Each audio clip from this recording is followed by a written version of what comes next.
All right.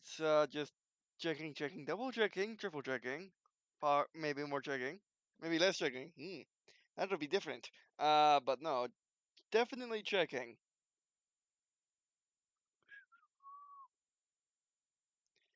Uh, do, do, do. Where would it be? There it is. There we go.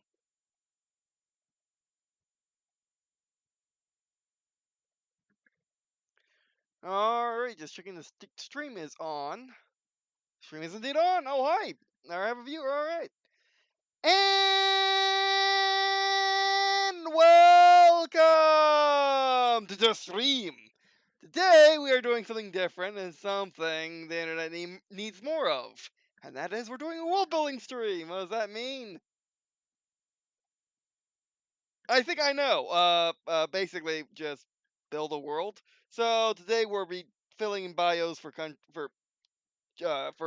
grand unions and their story, doing tech, and maybe editing a little bit on my third editing pass. I'm not quite sure how I feel about that, but I also I can say there's a spoiler, and you'll know to go beyond that if you want to actually read the book.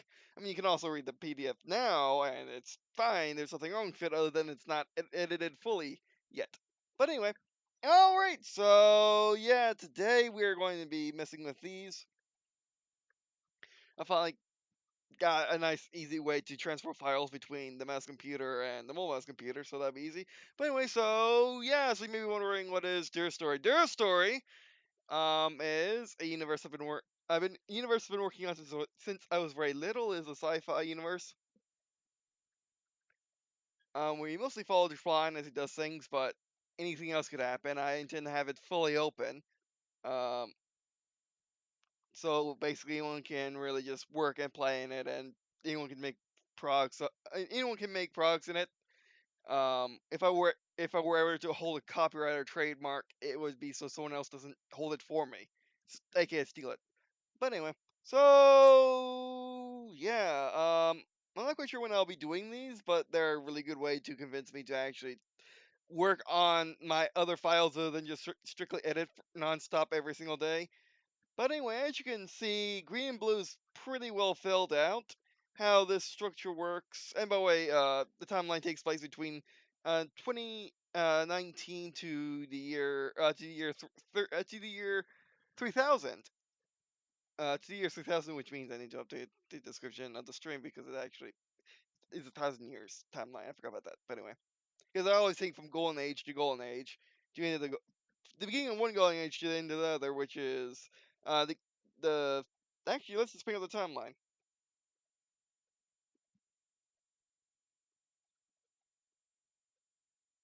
But yeah, so my laptop is very timeline to open document. Yes, if Impress is what is actually called in LibreOffice, but yeah. As you can see, there are 4 eras: early era, golden era, fall era, and space golden era. Fall era is big spoiler. It isn't. It's not gonna. Basically, my first fall era book is not going to be until I finish at least the first books of the other 3 eras, and some side content dealing with the EC and the mid to late golden era and stuff like that. Which yes, I'm also an author. Well, trying to be author anyway. Trying to finish my first book, but being a one man band, it's hard when writing. Being your own editor at the moment. I mean, I my I my cousin asked if he could edit, and he hasn't returned my and he has an issue returning my email. So yeah. Um. But anyway, so yeah, so this is pretty much the timeline. I'm using pretty much PowerPoint slides for my timeline. That's it. It works for me. And we'll be also doing this today as well. Or well, maybe. But yeah, all right.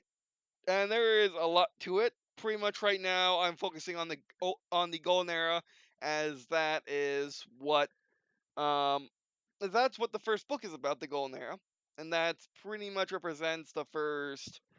Until I was 13 is when I was really in Golden Era. And then when I got into Star Trek and Halo, that then the Space Golden Era appeared. And then when I was 16, I figured, wait, I want to turn this into a setting. So then I went to the early era. And then the fall era came because I have a sequence of dreams over a good part of a year, and that's what the fall era came from. Um, but yeah, and the timeline could go on further, as you can see with the arrow. It's just that 1,000 years is pretty much is more than enough, I would think, for writing books in at the moment. Um, like take for example, like take Warhammer 40K for example. All their stories are written in a time frame of like of 10,000 years. Albeit they don't get very far into 10,000 years, but that's beside the point. Another good example is Halo, which its entire storyline happens in a couple of months. If you follow the games, and not quite including the sequels, but even then, it's just a couple of years. Um, and then of course, there's also if you include all of the expanded universe, then it's also like 20 years of the war, and that's it. The rest is just backstory. The rest is just backstory. So having basically this entire timeline to play in is something that is rare. Um, but anyway, all right. So we'll put you away as we need you later. Also, what we need to actually pull out is oh, those are PDFs. Never mind. Dress. I want to look at dress.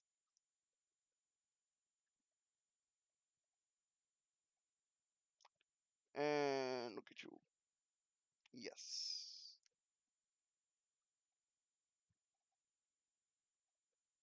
We'll have this open in case I want any technology because I introduced a lot of the stuff in the book that I didn't have before, and I thought about but never had.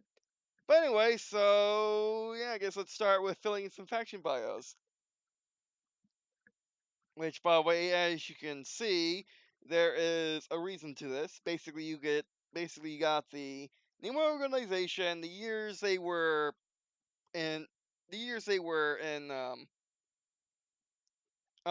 active for. Basically, founding is this year, and then this year is when they unfounded when they fell apart. As you can see, Green and Blue is the oldest organization, um, despite being the youngest, and the Golden Era and early era, if you do not count the Grand Unions as being young. Which, of course, the Grand Unions are pretty much imagine the EU, but everyone has to be in one or else they're irrelevant. And everyone has a different way of doing things. Like NASCAR is pretty much just NATO, but of the entirety of the Americas, um, from the tip of Alaska to the tip of Argentina. Then you got the EU, which are just the EU just formed into a nation state, or just well, a country. So imagine basically the EU as being the United States. Um, then you got the and then things get interesting. And actually, the last uninteresting one, uninteresting by how complicated they get, is the African Union. The African Union is basically all the African countries coming together into a nation state.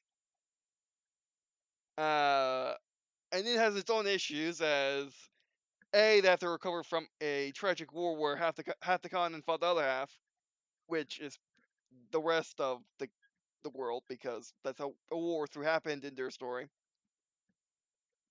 And they still need to gather up the warlords and deal with them from modern day issues in the Golden Era.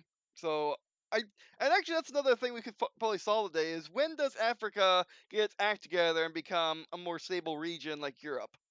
Um, that would be a good thing to tackle in this. Basically, what year?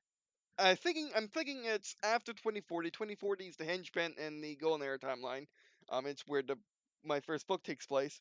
But I'm thinking it takes place around. I'm thinking Africa becomes stable to the point of Europe, um, and at least and the Americas, and um, around 2050, 2060, before World War IV.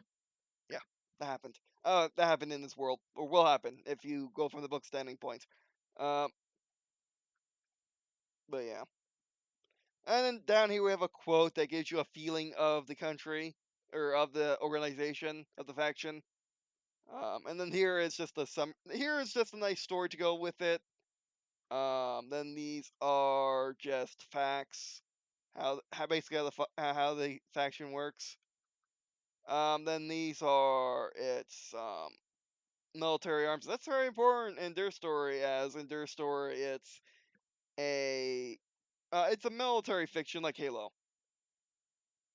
Although that doesn't mean that you can't write it or play in it as if it's, for example, Star Trek, where it's focused around the characters and focused around what they're doing, focused on the issues of the day and stuff like that. Like, there's no reason why you can't do that. And there's only very few rules as to what you can't do. Like, for example, a green and blue cannot be flat out evil, or if they are extremely rare.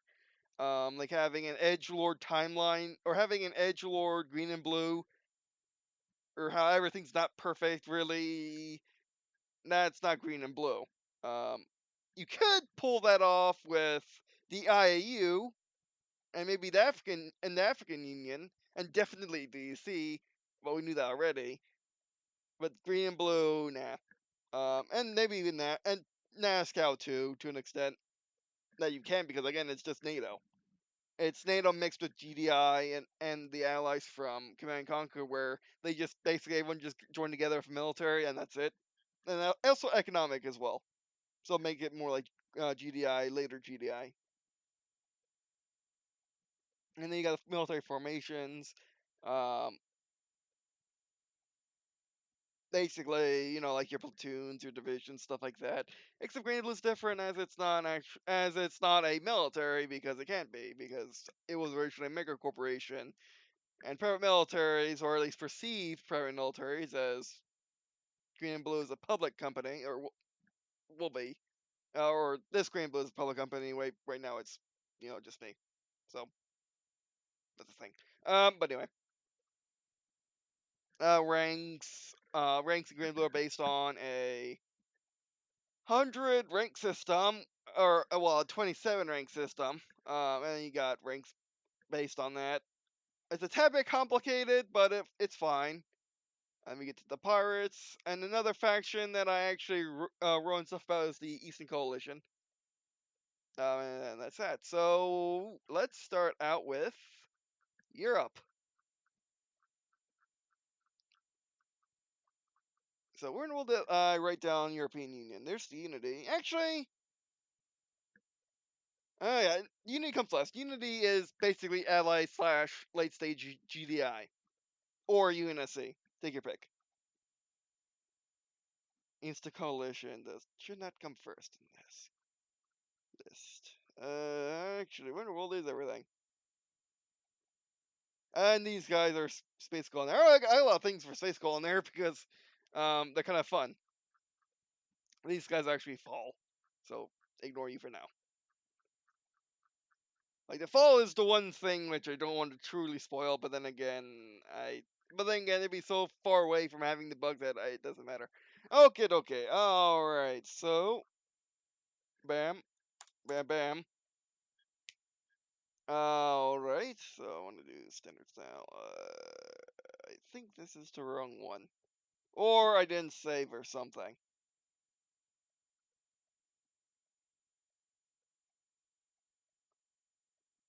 That's the new one. And that's the one we're on. Okay. Okay. Okay.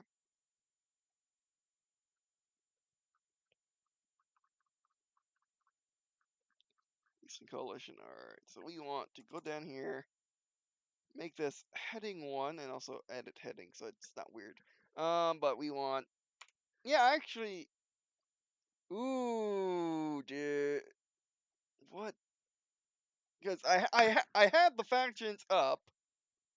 I wrote down the factions names, but I don't quite know what happened to it.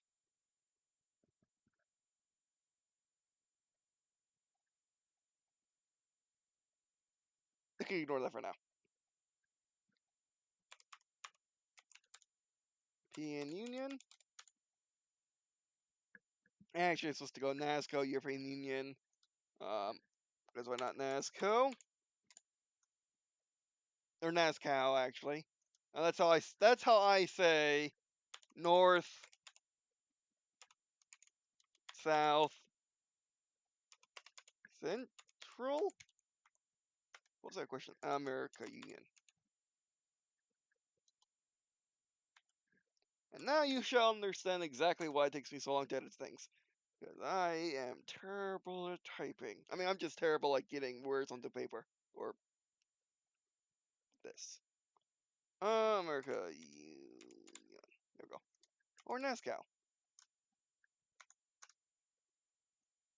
See, there we go. That happened. Alright.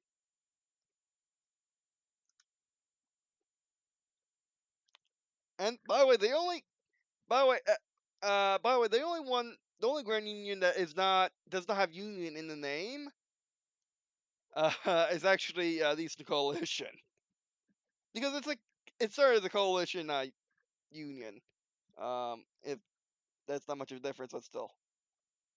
And then make you. Oh, do I not have? I should. If I don't, be weird if I didn't. Do I not have? Okay, fine. Oh yeah, I do. Liberation. Um, complete style. There we go. Liberation, by the way, I didn't have it italic. There we go. Liberation, by the way, is free. New Times Roman. It's an open source News Times Roman. Okay. And this happens a lot. What in the world did I do? Eagle here. Oh, I know I did. Okay. There we go. That's what I wanted. Then European Union.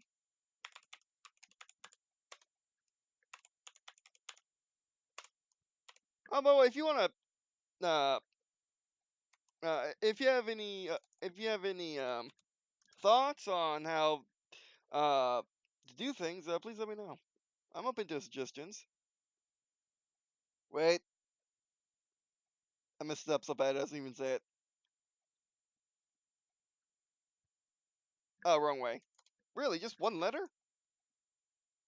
Swapped it, and it completely confuses it. Yeah. Oh, there's no I. European. Okay, sure.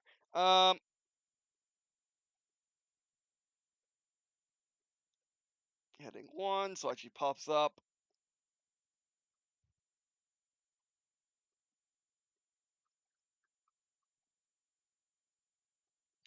And bam, bam. European Union. Now, I guess let's go kind of. I guess let's go. Yeah, yeah. Let's go clockwise. All right. So now it's the independent. Sure. Arab Union. Right now they have the Arab League, and the independents there because they don't want to. They're really tired of everyone else. I mean, they have been for the past couple of centuries. So it makes sense to have independence in their name, and also separates them from the African Union, which currently exists as some sort of very, very, very loose EU, from the acronym of just being AU, which is also it could also the NASCO could also be AU and be the America's Union, but that's also AU.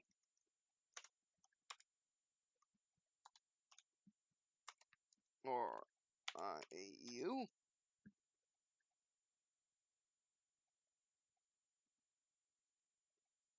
Okay. Bam. Bam. Bam. Bam. And by the way, I'm using LibreOffice as I just prefer it. Everything. Um, everything just at your fingertips is really nice. Or a mouse pointer. And next up is Independent Arab Union, then African Union.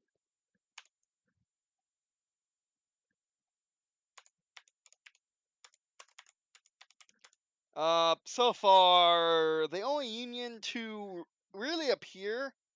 Yeah, the only Grand Union to really appear if you don't count Green and Blue, which Green and Blue does not exactly count as a Grand Union, but it also kind of is because it has that same power level. Um,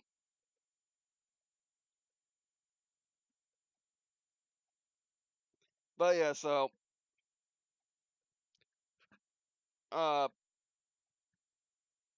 because there's an entire story taking place within it, albeit it's mostly just military. I mean, I guess Dawn Union also counts. There's an entire story taking place in Dawn Union and near Dawn Union.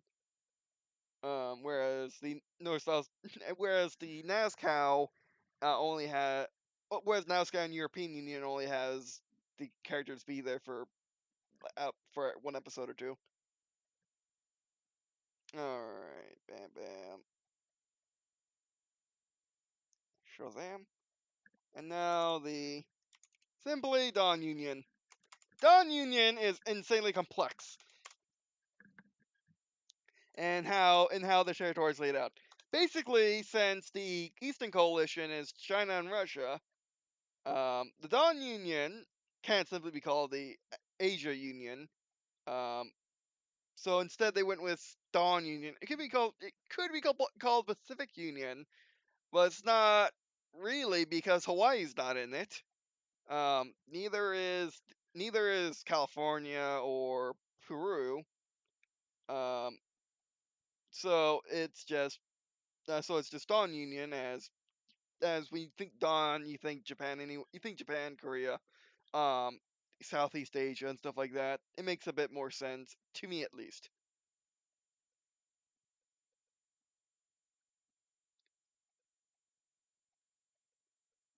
And basically, what's also on the list for them is Mongolia. As Mongolia needs friends, as pretty much it's landlocked to China and Russia, or just It's basically just a hole in the middle of the Eastern Coalition.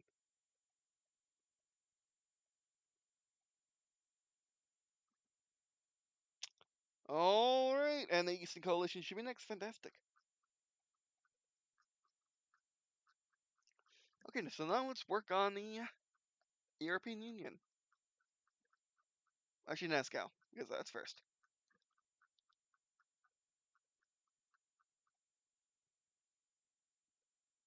Trying to get to this. There we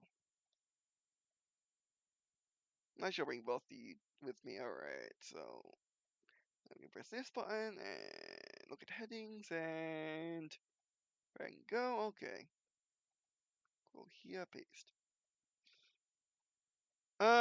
NASCOW is newer than that. It was formed after World War III, so I just put question mark for now.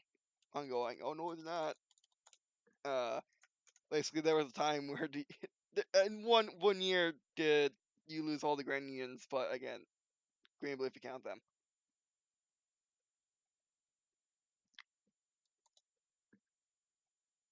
Okay, now what's the quote? Because again, this is what NASCOW is like. NASCOW is pretty much think America, but with a lot more friend. But basically, again, just think NATO. Think NATO with all the Americas. Um, and basically NASCOW is the same as NATO, being economic and military, albeit it has like it basically instead of everyone having their own militaries, which they still do, but instead of everyone having their own militaries and they just simply ally together and go fight something, NASCOW has a single military that's beholden to all the governments. Um, which means which means that it gets way more fun when NASCO has to go like clear war on somebody because all the governments have to agree. Oh, I just thought of that. Oh, geez, it's basically United States but worse. Oh man, it's like NATO but worse. Um, Actually, okay, let's just put in the timeline. That'd be easier because I know exactly where they are. Okay, if it's not in this one, it's in the secondary one. It's in the secondary one.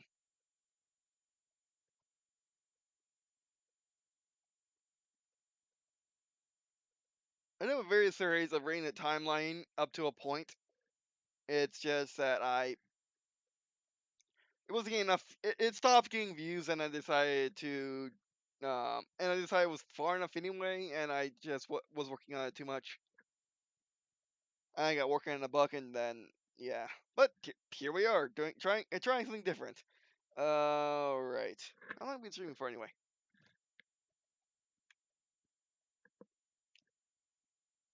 But it's not this timeline. War Story. It's actually could be War 3 Aftermath. War 3 Aftermath. African Union. No, Nazca. Nazca is from 2077.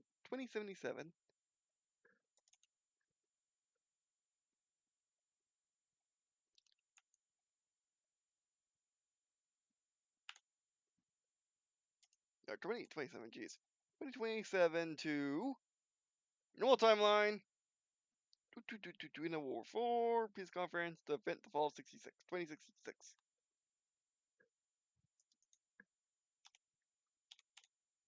Also save. Also control phase to liberation. There we go. Update. Okay, quote. Quote.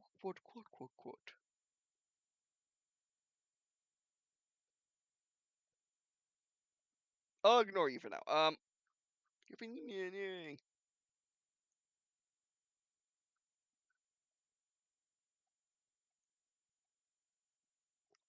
Oh, actually, European Union. Oh, European Union will use the actual date. Actually, yeah. Well, it's likely when it was refounded. Uh, um, War 3.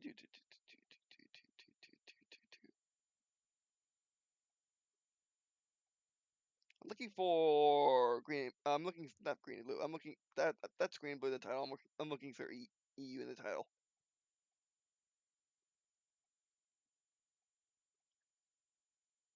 Uh,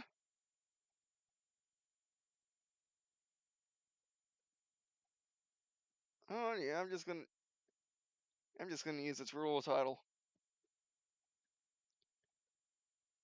Oh, whoops. Okay, that's what I wanted. Help! Hi! Welcome to the stream. Thank you for joining us. Alright, Euro. Oh, jeez. Wait, these should be their European Union. We're doing the faction bios, which means I need to look up when was the EU founded. Treaty of Rome, to go European formation. I just realized I don't know enough about European Union history.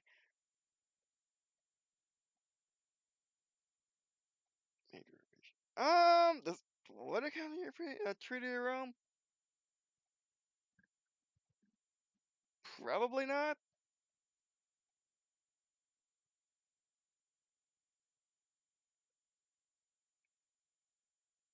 I'll go with it for now. Doesn't quite matter right now. It only matters if I start putting it into a book. And then same end date. African Union will be African Union is European Union becoming a nation state is less of a change from African Union just having every country demolished and then just have just it be the country. Because the European Union has everyone as states. Like it's like the United States but bigger or smaller. No, bigger, I think. Wait. But anyway, or the same size probably. Right. Still trying to think of a good quote for Nazca. Which probably Nazca, basically a quote just summarizes up Nazca. Nazca is pretty much NATO, but for the Americas only.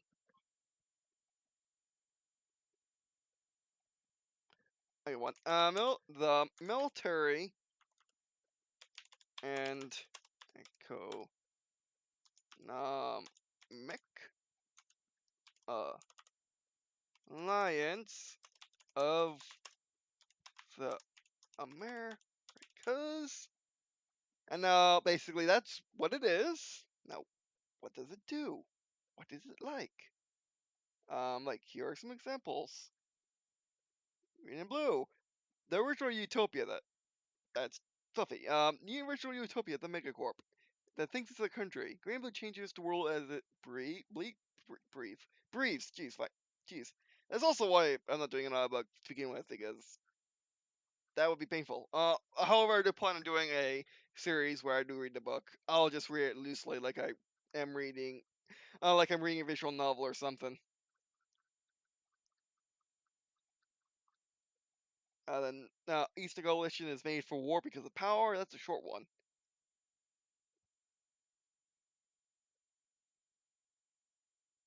Military and economic alliance of the Americas.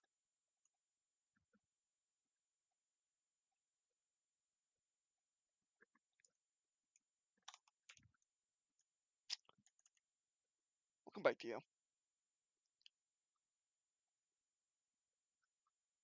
European Union. Okay, let's do date for the Independent Arab Union. Since it's definitely not the Arab League, it's gonna have the timeline date, which it should be an aftermath somewhere. I'm looking for IAU in one of these.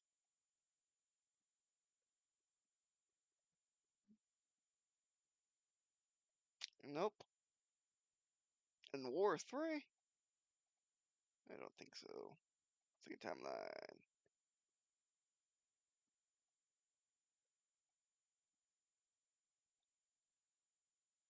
Oh yeah, first timeline. 2026.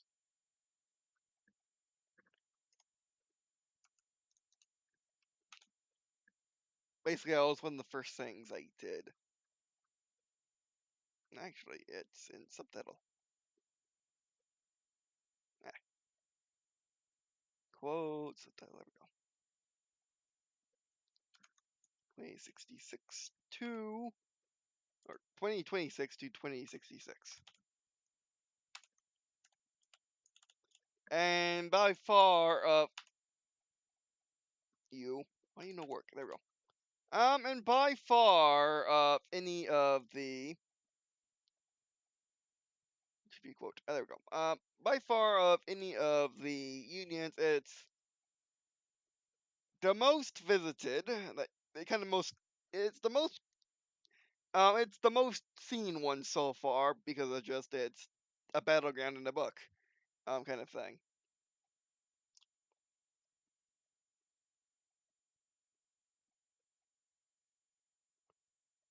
And which, by the way, while it's not no more 40k with all its factions fighting each other equally, um, their story does have some factions, push having border skirmishes. It's mostly IAU, Dawn Union, and the African Union that do that, because they seem most likely to pull that nonsense. And even then, they're just brush conflicts. It doesn't really matter. Um, but it's something just to think about.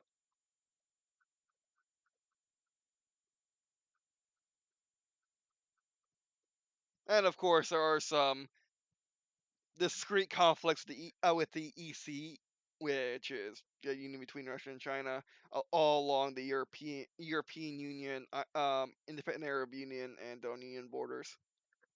And actually, also NASCAL because of the North Pole existing. The only one out of that nonsense is African Union.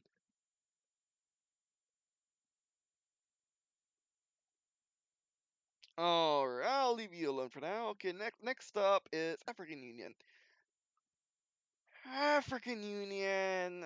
Does it have a timeline date? I don't think it does. I don't think I put one down here.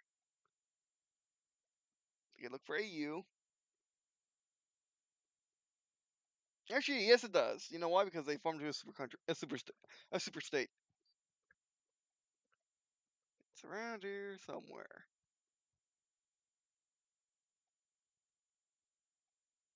I am so glad I added these either event. Oh, there it is. 2066. Jeez. 2026.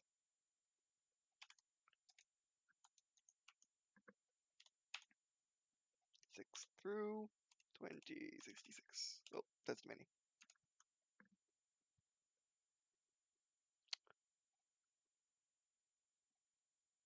And that's subtitle.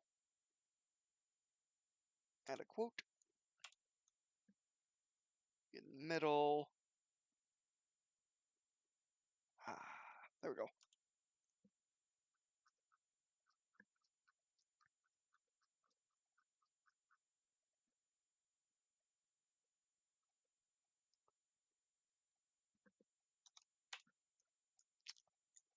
Actually, that should not be capitalized. Actually, the Military Economic Alliance of the Americas. You don't really need more than that, actually, now I think about it. That's just nice. That's just nice. That's just nice. Oh, that's just nice. Alright. So now we quote you.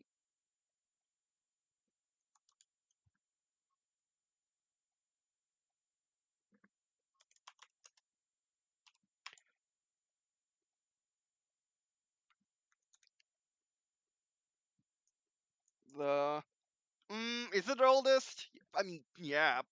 Yeah. Oldest. Grand. I don't know why I always want to capitalize Grand Union. It's just a. It's like a union. It's not supposed to be capitalized. Grand Union Super State.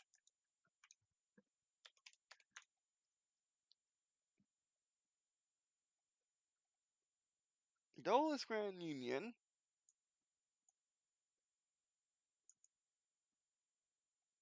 The oldest Grand Union. The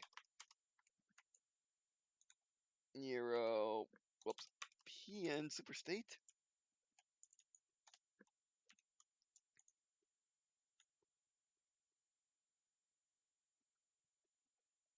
Ah. Wants to do well by its citizens, even at the cost of freedom. There you go. Pretty much what differentiates the European Union from NASCAL is pretty much NASCAL is more centerline, but definitely more capitalist. Like in NASCAL they believe in capitalism first, but have backups if capitalism is not good enough. Like there is state healthcare, but it's only for people that need it. If you have informal paycheck, you have to pay for your insurance.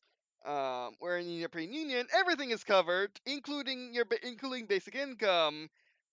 But there are things that are outlawed, like power armor. The average citizen, unlike in Green and Blue, where everyone has power armor pretty much, the average citizen in the European Union cannot obtain power armor unless there's a medical reason or there's a medical reason.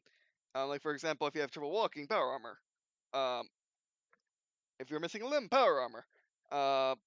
But you can't have power armor unless there's actually a medical reason. You can only get medical.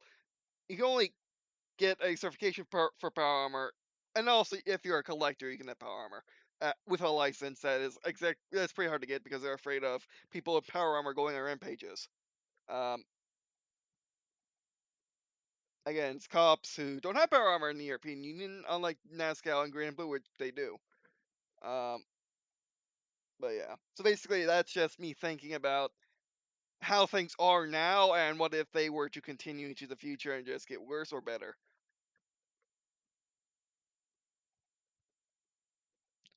Those Grand Union and the European Union state want, well, oh, is this, there's no space there. Yeah, liberation. Sorry, it's gonna be weird. By the way, so the European Union state wants, oh, whoops, I think there's something wrong with that. Wants to do well by its citizens, even at the cost of freedom. That sounds good. All right.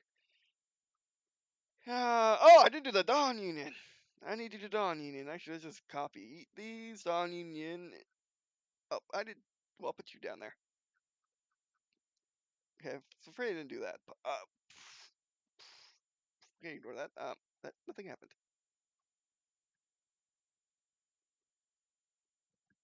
Dawn Union.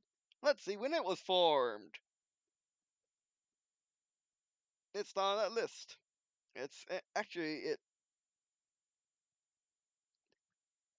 Looking for DU. Looking for DU. DU. Ah, there it goes. 2024.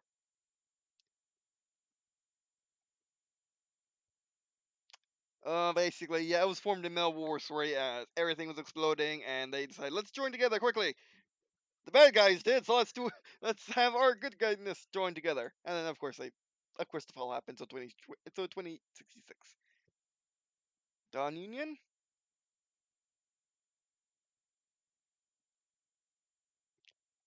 I mean, actually, if you don't want to count the European Union before it became a super state, Dawn Union would technically be the oldest.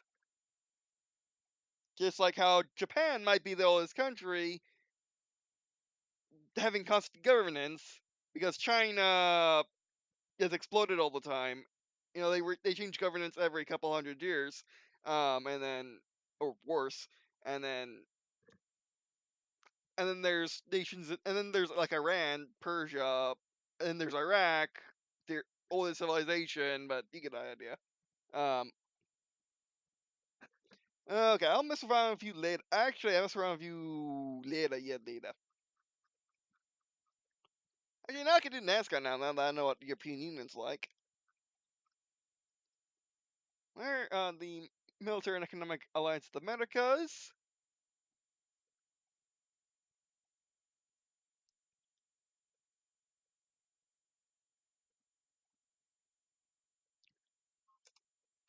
Who love? Oh, this one's good. Freedom. So much they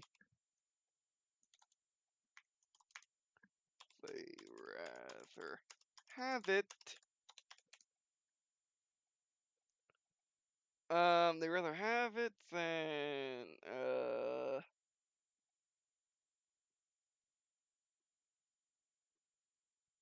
have it, even if it hurts. I'll figure that out later. That's fine for now. That's fine for now. That's fine for now. Um, and then that goes back to power armor thing. Like in NASCAR, power armor, at least on at least by far, and like in most countries, in most states, in most counties, in most cities, it's legal. Um, but then again, you do have some people go on rampages with power armor. Where in European Union, you don't have that. But then again, you don't have lawfully abiding citizens having power armor. So it's that catch 22. Um, it's a choice. Um, and like that's like the major reflection in at least the golden era, is like all of the grand unions, including Green and Blue pirates. Yes, pirates are the enemies of Green and Blue. They've always have been. Um, which I do find it hilarious that like for example like my earliest drawings have these almost stick figures, but they're more like sketch figures where I draw them like this and like that, and like that, then arms and head. And they're basically the first aliens that you find in the Space Golden Era. And then there's also the Skyway, the Golden Era, which is imagine the interstate slash Autobahn just extended in the sky via hybrid airships, which hybrid airships are heavier than air airships, which use jets and stuff like jets and wings to stay aloft. Wings. So basically, they're big VTOLs that have sacks of air to help them be VTOLs. I never I don't think I've ever seen this concept before. It might be a unique thing to their story about having hybrid airships. There's probably a really good reason why no one has really thought about it. Like it's insanely. complex, but yeah. I mean, there's making airships with big lifting fans and propellers, but hybrid airships are basically, yeah, basically like a third of their lift comes from the air sac, and the rest comes from wings and stuff like that. So yeah.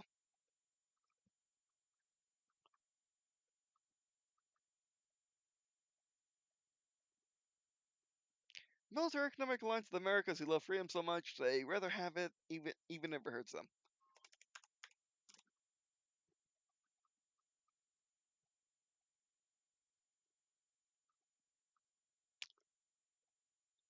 Are you the independent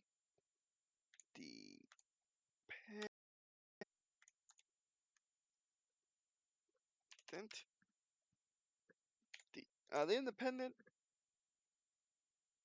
air Arabic? Oh, that's correct. Independent Arabic nations. Oh, jeez.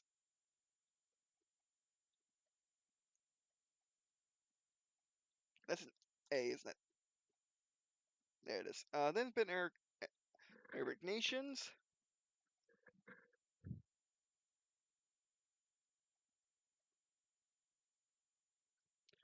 who get by with what they have. Oh, wait. Hold on. I'm getting an error.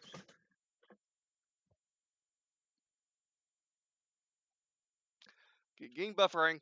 We're encountering buffering.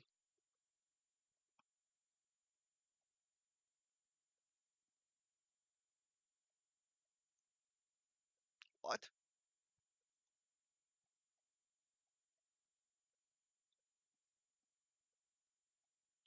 Um, is everything good?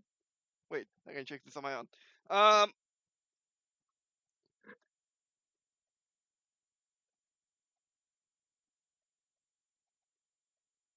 looking on my surface, that everything's fine. All right. Keep up with what they have, even if they could get it from someone else. Independent Arabic nations who get by with what they have, and even if they could get from someone else. Not to please, but that's a start. Okay, error's gone. I guess internet just dropped for a sec.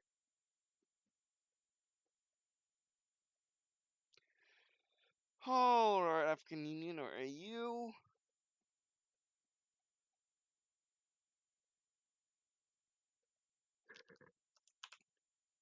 The super state of Africa. Now, what is it or what does it do?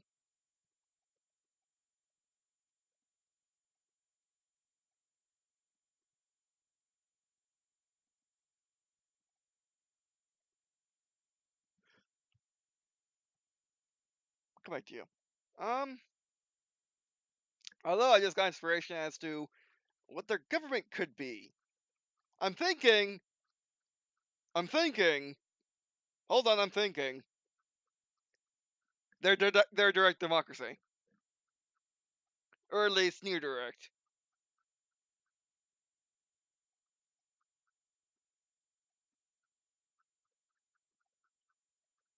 Basically, they're so democratic to a point of flaw. Um, but to the point, but they're not too democratic as to be fully flawed. Um, because dark democracies are not a good thing. The founding fathers of America did not like them. Hence why we're a democratic republic, not a dark democracy. But yeah, in America at least. Hey, come on. So all these are going to be the blanks for this. Just gonna put them here for right now. But I'm thinking that the African Union would be completely just like they try really, really, really hard, but they do trip up sometimes.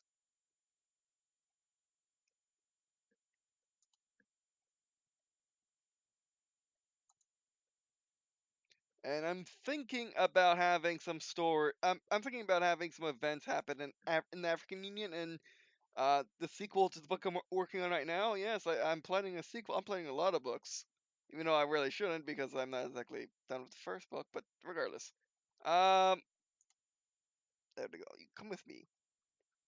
Um, but yeah.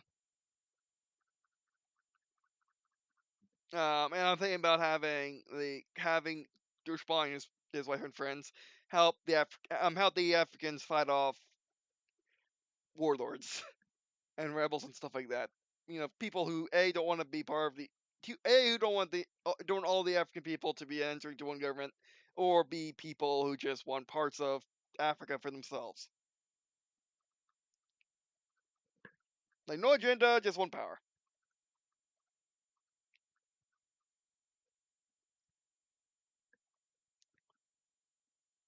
She question mark?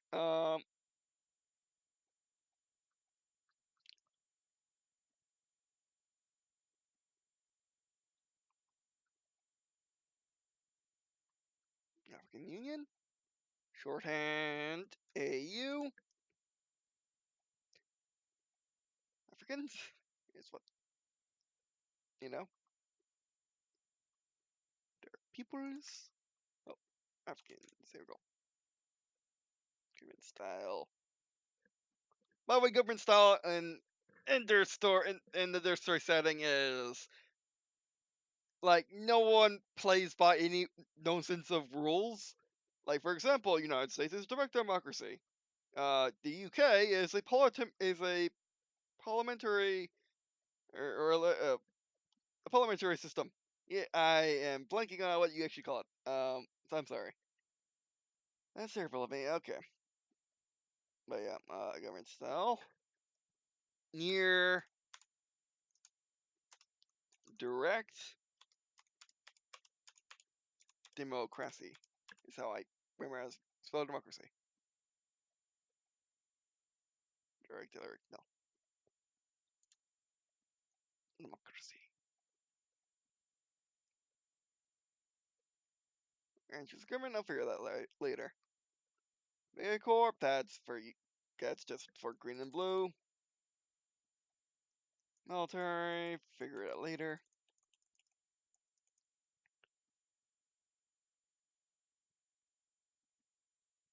There we go.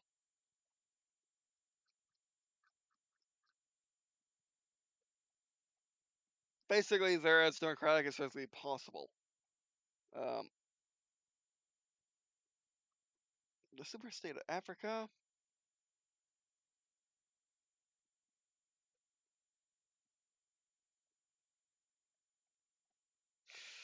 Mm, uh, tries to do its best with, or tries to do its best, even if inside it's a mess. It's a mess. Yeah, it's rhymed. Wasn't trying, but it works. Okay, give me that for now. The super state of Africa tries to do its best, even if inside it's a mess.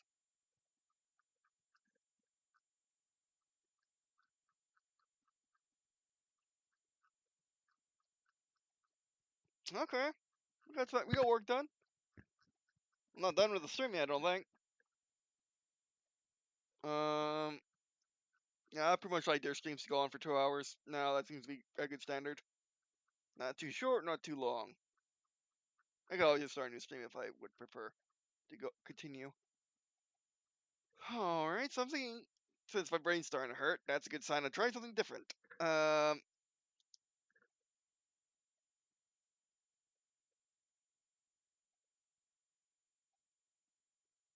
Uh, I'm looking. I'm looking. I'm not seeing though. Do I want to mess around the timeline tonight? Is that something I want to do tonight?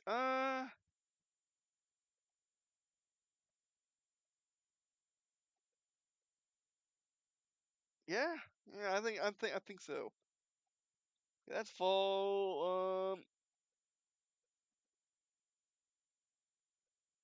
My brain be hurting. My brain been hurting.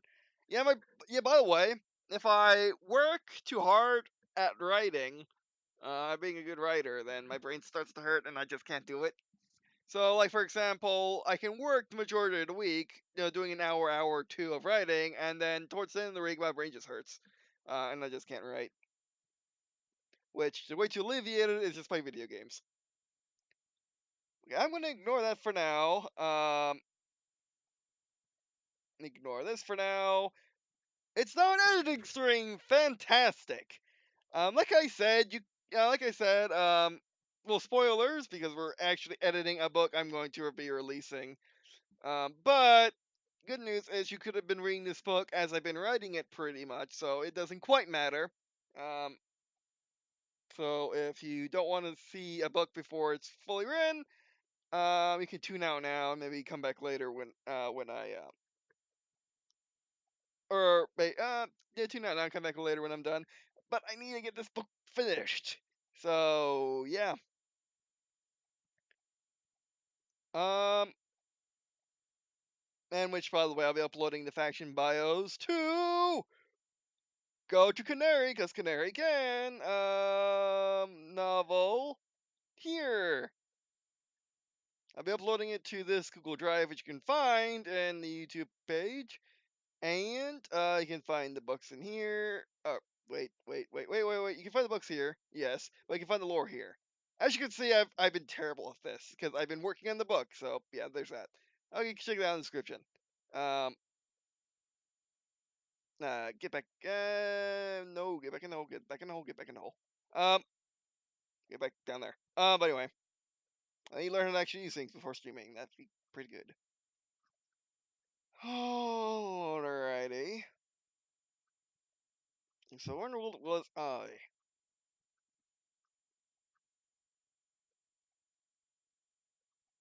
I was in not here. Yeah. Family trip. Which, by the way, as you can see, my book is very, very, very, very, very, very, very compartmentalized.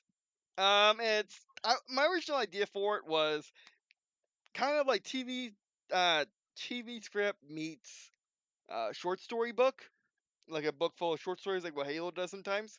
And it turned out I added acts because of the TV part. Like for example, this is an act. And I liked it because I like how it separates the books to the point where you don't really need bookmarks. All you gotta do is remember what episode or act it's in, and you can go straight to it.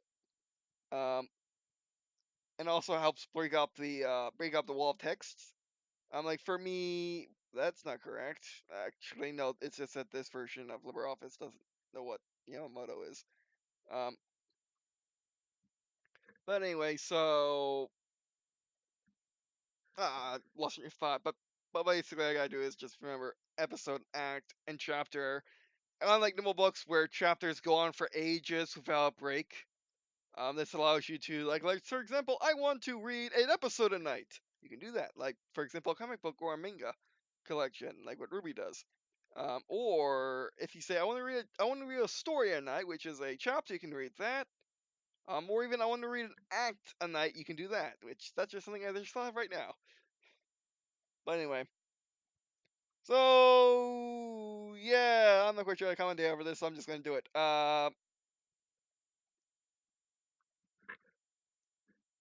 Okay, first, this is where I left off. I'm on my third edit, so basically over the past since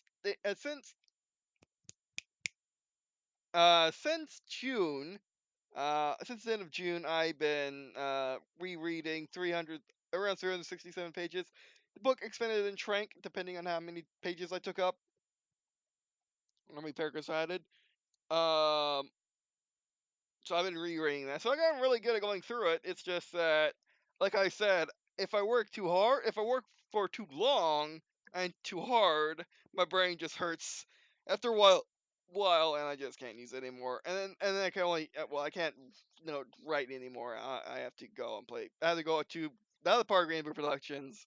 Well, I have to go to Green&Blue Walkthrough and just I need to shift into my other office and then you know record video games, which isn't that different. I actually sleep in the same chair I work in, and it works for me. Basically, ease of work is what I I, I need. I don't need separation from work yet. Um, but anyway, all right, family trip. Deers Island, Green and Blue, Northern International Airspace Port, early morning, Saturday, late spring, 2040.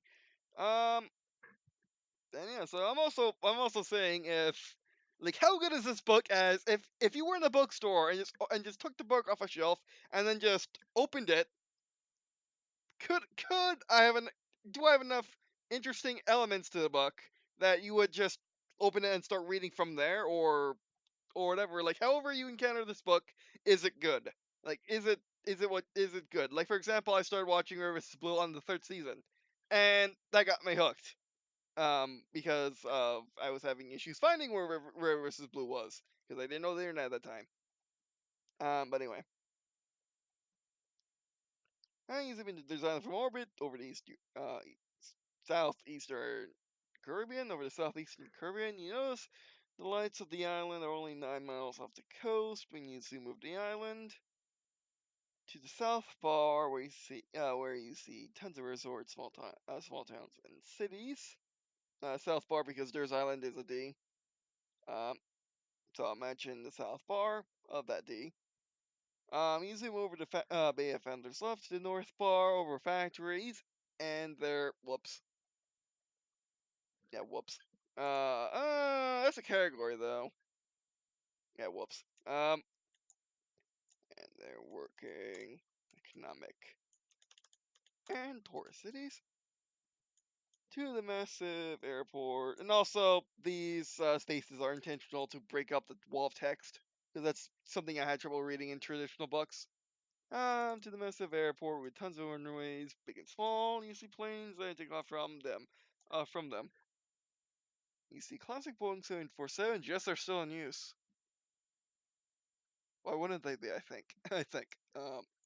And massive Airbuses with dozens of more newer Boeings that are the same size. I want to actually add the size.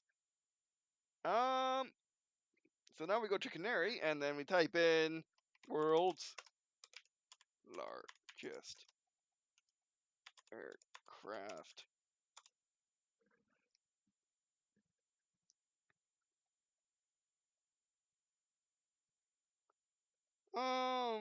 Let's just use Wikipedia.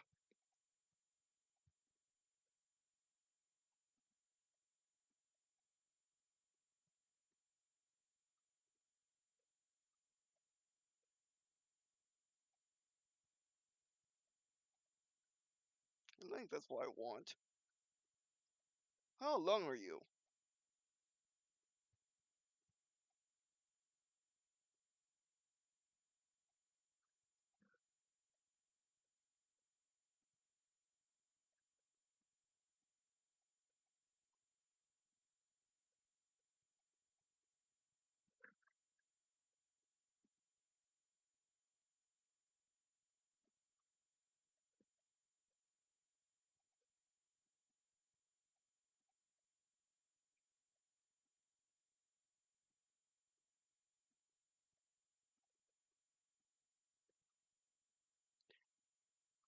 $43 meters. Okay, and this aircraft. I mean, it's modern, but from the 80s.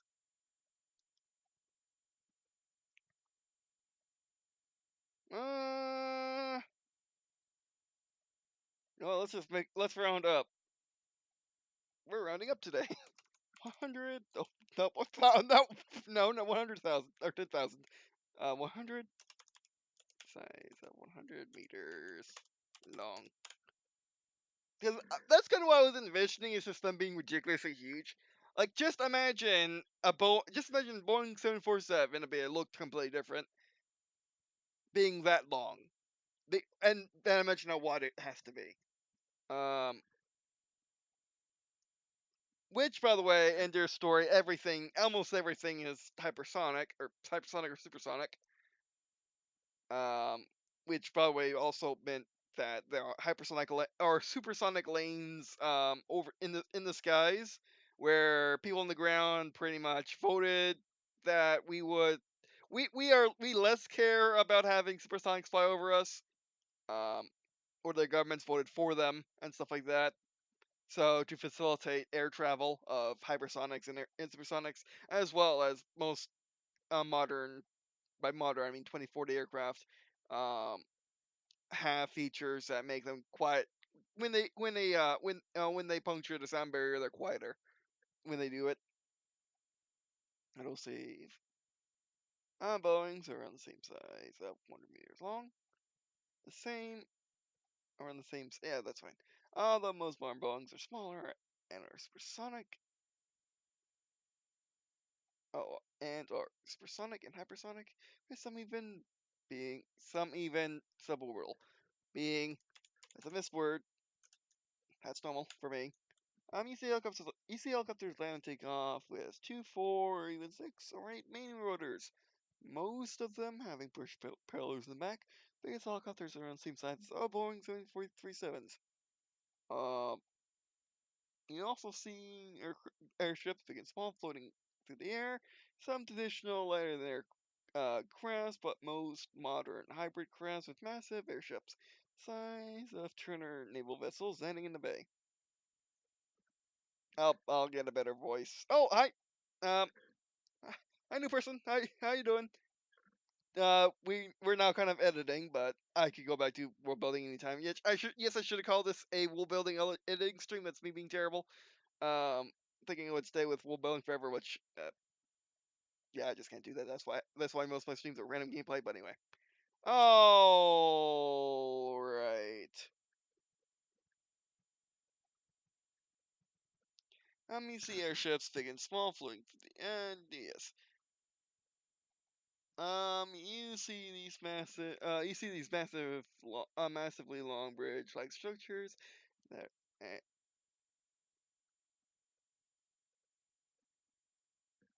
massive bridge-like structures, comma and there are dozens of them pointed. Yeah, that's fine. Pointing the east to west, stretching 100 feet in the air, launching planes at dizzying speed towards space. These space planes for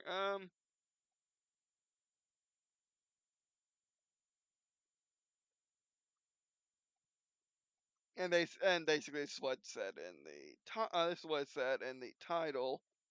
Northern Aerospace Port, where airspace basically they're huge. Like they take up most of the bars, and since Stairs Island is 99 miles tall, um, from its north to south end, it's 99 miles. I don't know how long it is wide, but it's still a long way wide. And these aerospace ports are, they take up a good portion of it. I say under a third, but not that much under a third. And in their story, everything is 1,000 times more complicated when it comes down to, like, for example, war in 24 and 2040 is insanely complicated. Not only do you have modern stuff, you got dudes, mechanized vehicles to transport dudes, tanks, um, planes, helicopters, ships, subs, um, ships that launch planes. But in 2040, you got all that could have a shield. It could not have a shield. You also got all that could turn invisible or may not turn invisible. Also, you got all that plus orbit plus the planes can go hypersonic, which is nonsense. That breaks a lot of things. Plus, you got airships now. Also, just to remind you, space has been fully, settled, or not settled, but you get my point. You get my meaning. It's fully lived in now. So you got intercontinental fighters, bombers, transports, stations that just launch things at the planet like dudes and materials and more dudes. Um, it's just nonsense. And these airspace ports deal with all of it, all the flying bits. But yeah. And then tri-engines are my envisioning of I mean basically that's how you do supersonic, or that's how you make supersonic fighters. If you want a supersonic interceptor, you can just drop it from a plane and then have it rocket off on the scramjet. But for a supersonic fighter, which is expected to take off on its own, fly around an airbase, and then land back, you want a tri-engine, which is a turbojet, a scramjet, and a ramjet. Meaning it has perfect performance over all three regimes, but is insanely complicated and expensive. At least that's how I, at least that's how I reason it. But yeah, and then the vertex structure, save that for later. Um, but yeah, you zoom into the dome. The sub. Maybe I shouldn't read it out loud. So if you want to read it, you can. But you don't. But if you're listening, you don't have to hear so many spoilers. Anyway, so you got the suborbital civilian transport terminals. Those are those are pretty much what launches the or basically what launch. Basically, those are the things um where spacecraft where space planes get or get towed to when they land, and then that's where they get prepped for launch.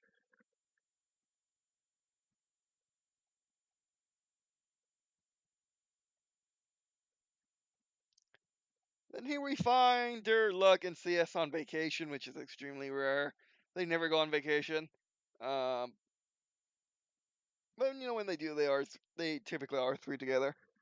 And they are the big three of their story. Um, as their CS are the ones that brought the universe together, or basically brought the setting together. Luck is, of course, there's wife. She counts too, and stuff like that. And here we find Dur wearing his helmet, and C is wearing AR goggles. Dur is uh Dur story Dur is completely fine with wearing his helmet, whereas CS much prefers to wear goggles instead of having a full helmet on. And they're also out of their armor, which usually they don't take off their armor in public. Um, it's kind of a safe thing, but they're trying to show that we're on vacation. Also, we're comfortable for the kids, which they're on vacation with the kids at this current moment in the story.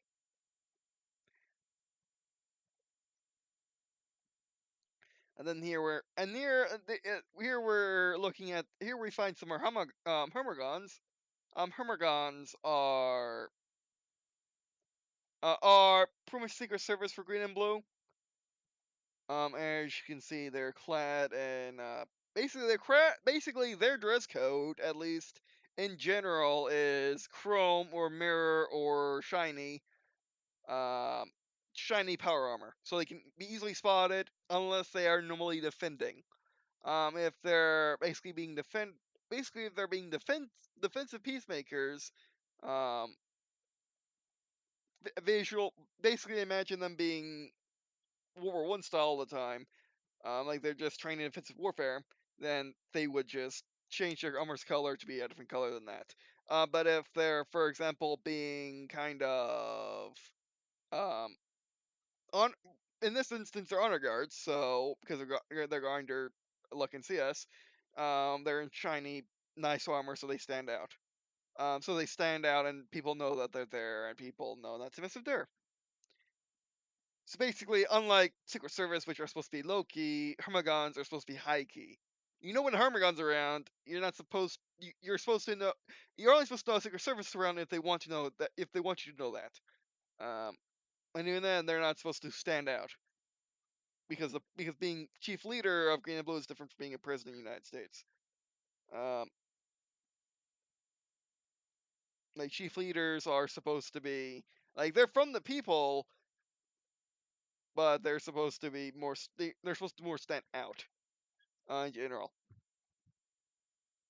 Now think about it. But like, how is a chief leader different from a president? Well, for one, they have like a singular year term, and then they can be voted in again or voted out. There is no real term limits, as in if you get a good leader like there's Line, who could just be who can just keep getting reelected, you can do that. But it is unless it is there's Line, it's unlikely that were to happen, as someone else will be like, you know what? Unless basically it's how good they are at being a chief leader is whether or not they would get reelected every year. Um, and even if they are Green and Blue's part direct democracy, um, but different. But it has like a constitution, and stuff like that. It's weird version of one. Um, basically, Green and Blue is basically imagine the Constitution, and imagine if everyone's opinion of the Constitution kind of are the same thing.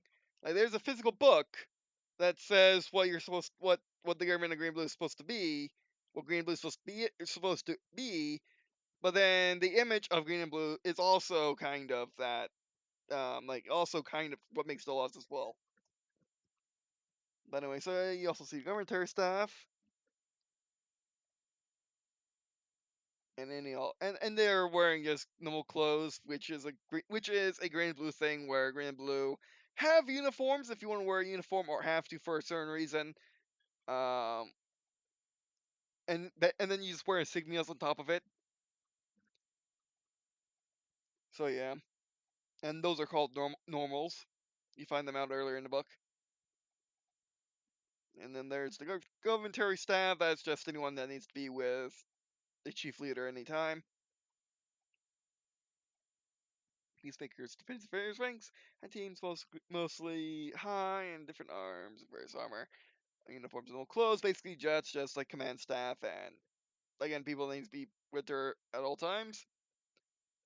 Even that, even or with the chief leader at all times. Even the chief leader just goes into conflict without these people because they're not because not all of them are trained for fighting, and then some of these guys are actually just plain out flat generals that aren't supposed to be in combat. Um, whereas Stir is the freaking president, and he just rides. Uh, he just rides into combat like no one's business. I mean, including there's the point in the book where it's like, really, he should like. I understand why he's fighting because he's freaking awesome at it, but, he could be lost in battle, and that would be very, very, very bad. But in Green and Blue, it's not the worst thing that can happen, other than just losing, losing their story, which would be very, very bad. But like to the world, but technically in Green and Blue, it's oh no, our chief leader died. Well, whatever we do, election, and then everyone gets on their like election device, and then they input who they want, and then they look through a list, and then just do it. Basically, um it's like America's elections, but just rapid fire. Is how they work in Green and Blue.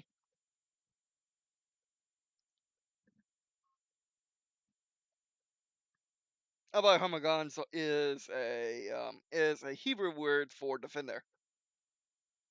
That's why it's weird. Um, or that's why it's all consonants. Um,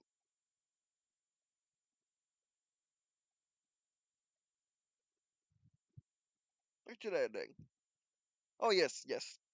Dur and Luck have 12 kids, and yes, and yes, and yes, 10 of them are uh like desktoplets. Basically, they're all twins. Like 10 of them are twins with each other, and then 2 of them are no twins. Yeah. Um, 5 boys, 5 girls, and an 8-year-old boy and an 8-year-old girl. Which, by the way, The reason for having so many kids is I wanted to separate them across the branches evenly. Um, so like there's two generals.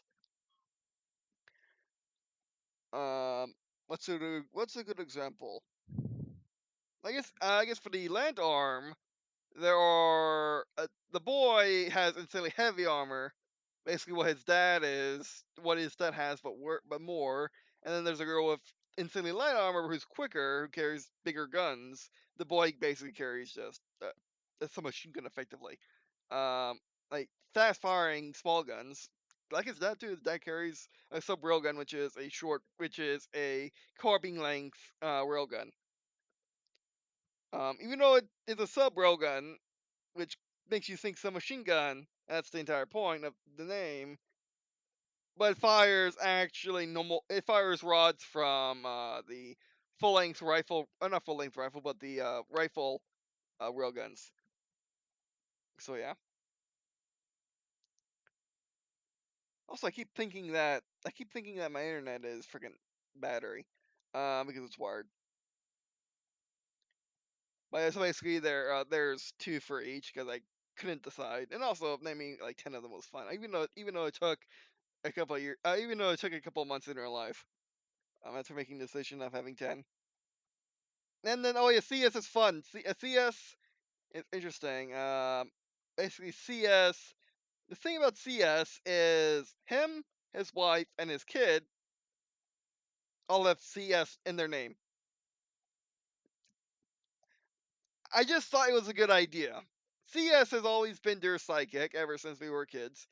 Um, and like him having a family of just entirely CS names is just perfect.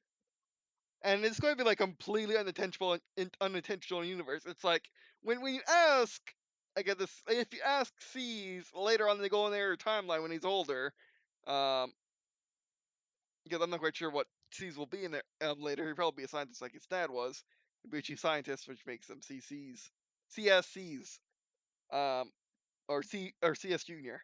Um, but regardless, like C's is like if you have C's, like why do you have CS in your name with CS as your dad, and and and then hold on, what's her name? It's in there somewhere.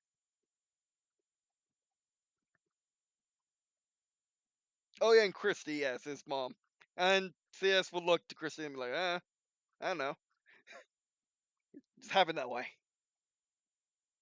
So and then imagine like in the space colonizer of just having an entire line of people with CS in their name.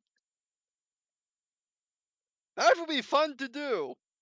That will be extremely hard to do, but that'd be fun.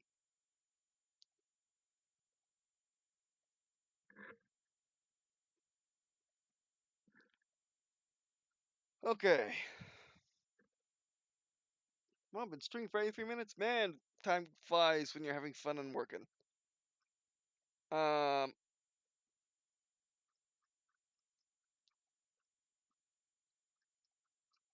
you are here.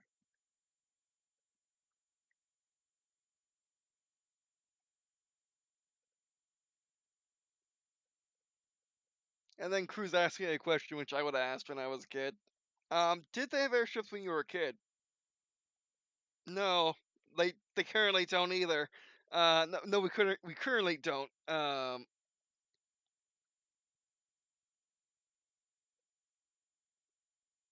explaining to him like what, like, like we only have blimps now, and then why there are no airships without mentioning the Hindenburg because he's a bit too young for that.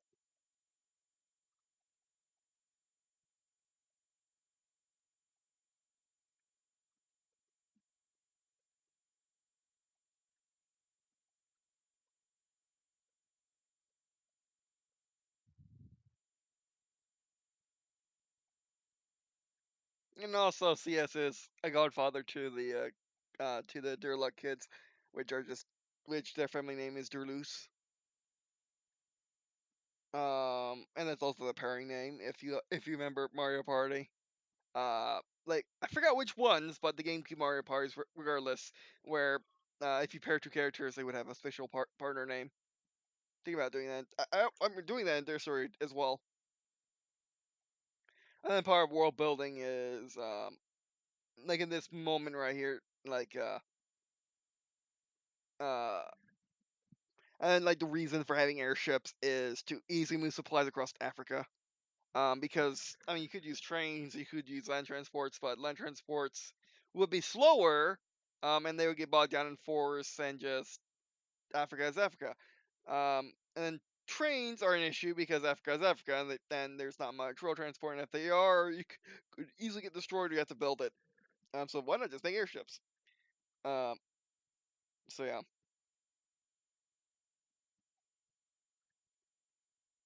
and also planes were not big enough. Um, and would need runways to land on, which were not guaranteed in the African campaign in the Third World War.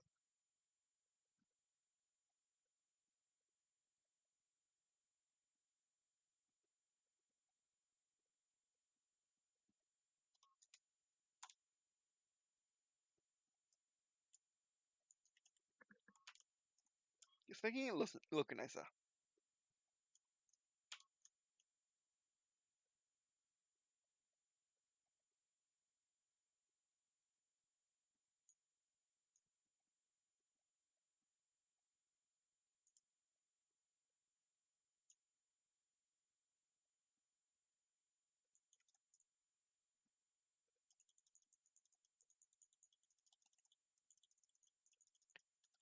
Okay, on to a new one. Let's go make sure these are the same, which I don't think they're. I mean, they probably shouldn't be the same. Yeah, no, they're not.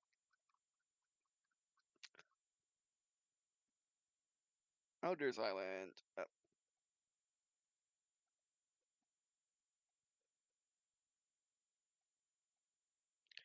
Its name and its location. All right.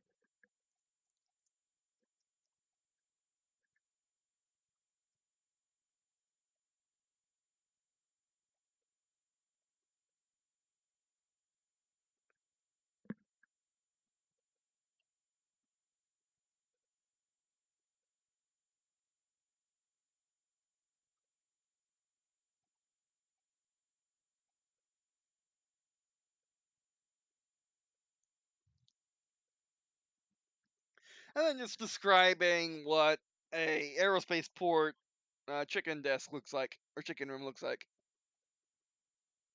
Which you may notice that like there's no hard security. Like you don't have to go through X-rays or anything like that, and you don't need to, as there's scanners everywhere that can do that for you. That are just scanning you anyway. However, you do have GA defenders, which are the defensive form of peacekeepers, as we mentioned earlier, and they're in brightly colored uniforms that are also ornate. So imagine, um, now that I think about it, imagine the guards to Parliament in London with their brightly red coats, their fancy hats, other fluffy hats. Imagine not don't imagine them just in power armor. Imagine people who are in ornate armor, like medieval knight armor, halo armor, 140K, and they are defenders. So they're acting as police, which they are trained for. Um, and they're acting as security in the airport.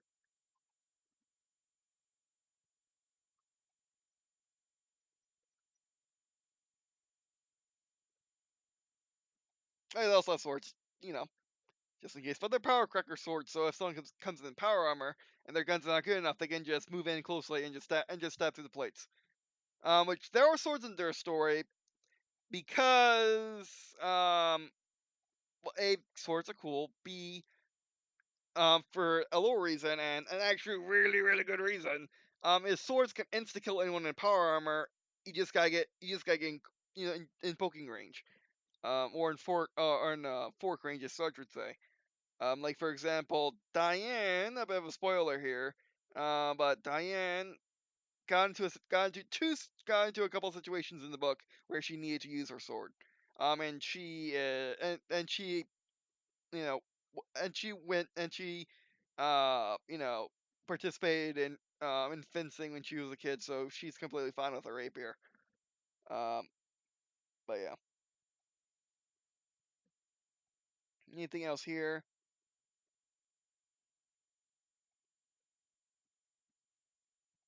Actually, we can paragraph that and there again, making it easy to read. Oh, I want shift. There you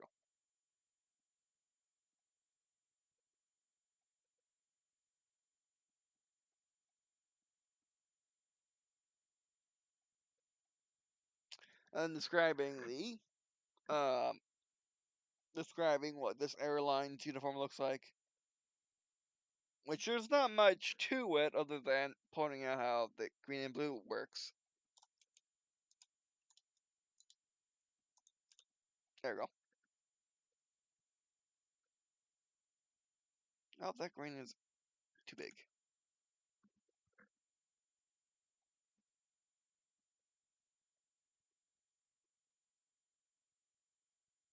And also pointing out that green and blue has many, many sub-brands.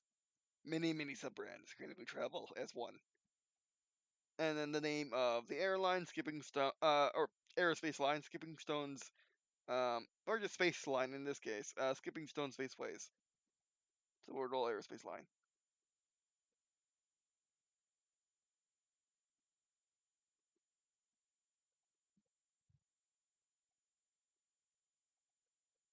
And then they're explaining why he's here. Also another title for there. Which, by the way, when you read this book, one of the recurring themes or jokes is everyone has a different name for Der, or at least a different title, or a variation of of a title that he has. Like for example, lead instead of chief leader.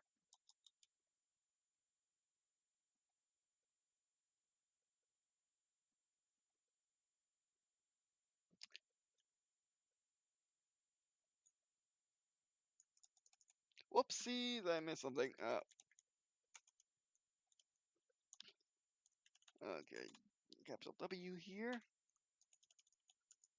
Are you going today within your name? And what's your name?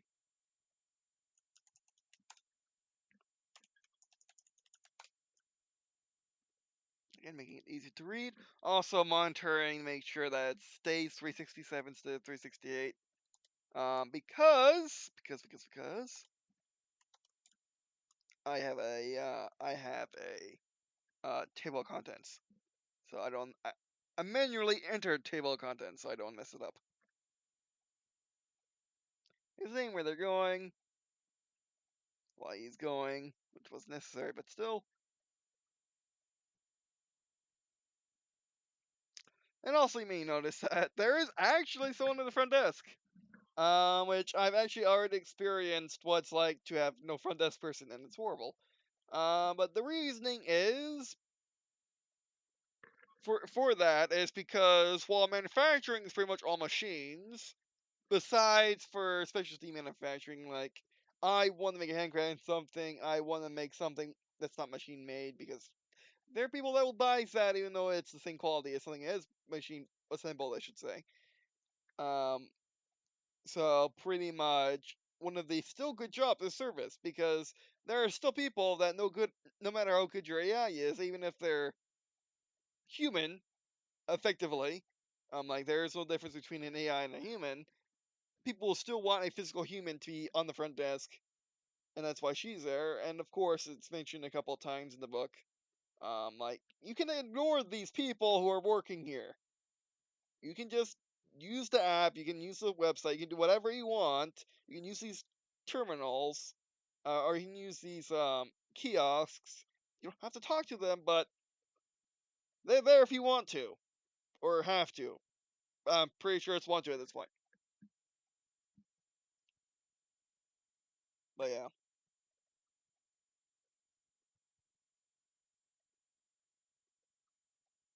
And then just kids being cute.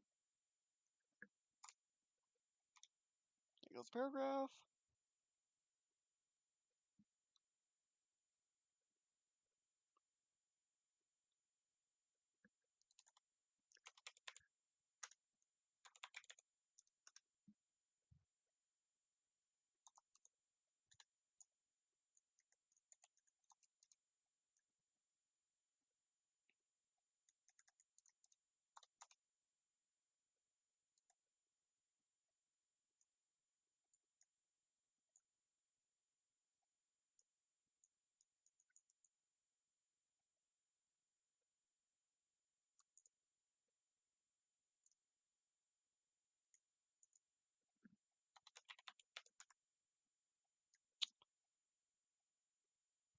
And just a moment.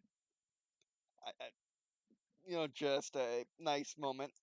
Like the thing about their story is I want it to. I want it to be in a good way, anti in a good way. Discovery, and also, and also Game of Thrones. Like Discovery, Star Trek Discovery, of course. One of its flaws, especially for me, is it went too dark for no reason. Like, it could be Next Generation and have the same. Like, you could have Next Generation level of gore, or less, and other scenes, and it would have been fine. There would have been literally no difference other than you're making it rated M, or you're making it rated R or something for literally no good reason. Um, and that's just a modern trend because there's a couple other shows. I mean, there's also the freaking there's also the extremely dark um Teen Titans, which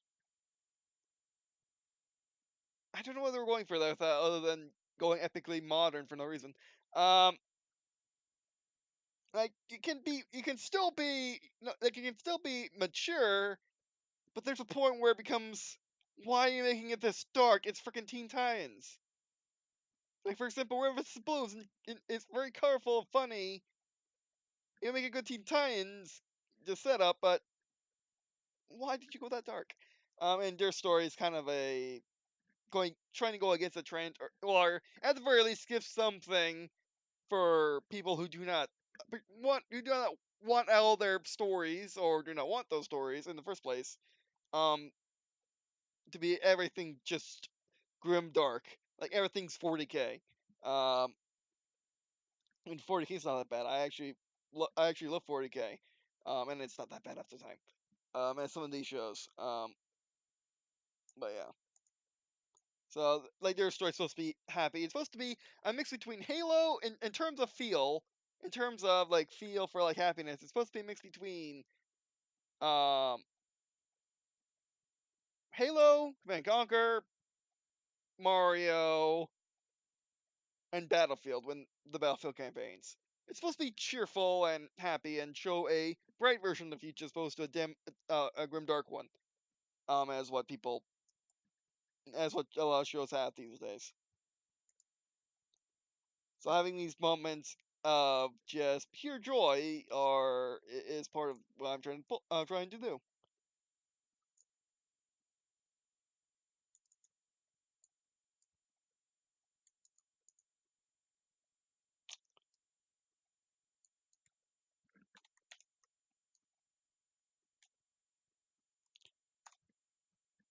There we go.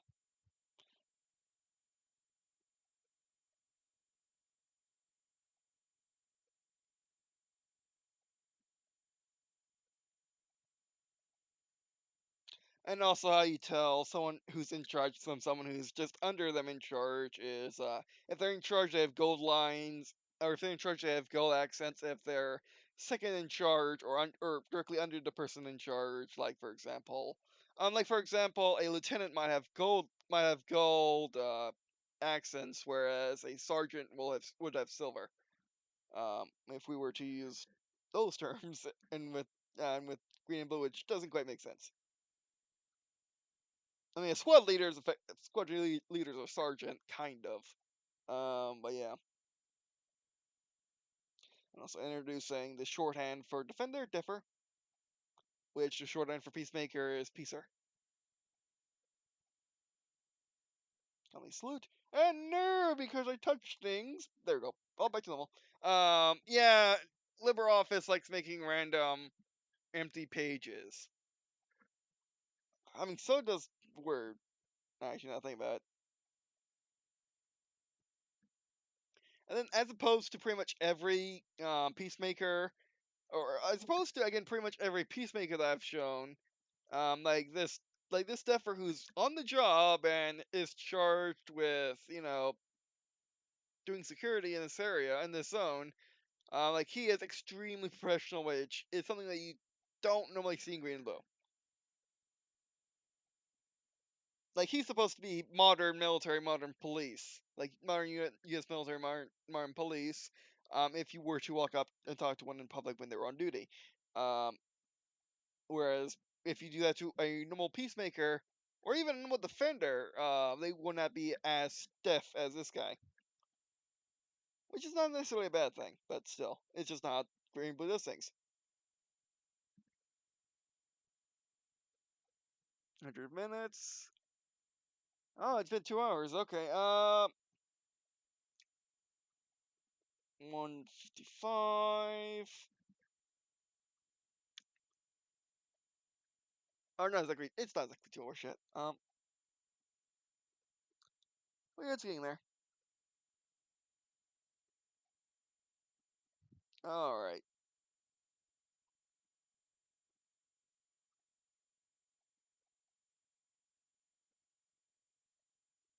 Also showing Luck's motherly side in a way that doesn't say anything other than she's a concerned mother, and in a way that you don't notice it until after, like, oh wait, did she act that way? Because Luck is a tornado in combat. Up, up, up, up. One world. That's my fun. That either means that okay, that was just 1 o'clock news, 2 o'clock news. What? Either something's happening overnight, or I don't know, or it was YouTube. I don't think it was YouTube though. But anyway,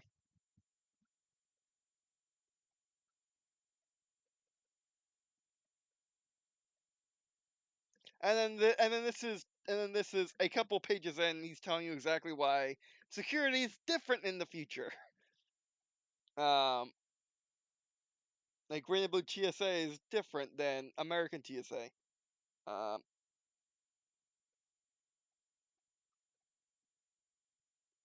which he is doing. This is which that's where this is the scans coming in the story.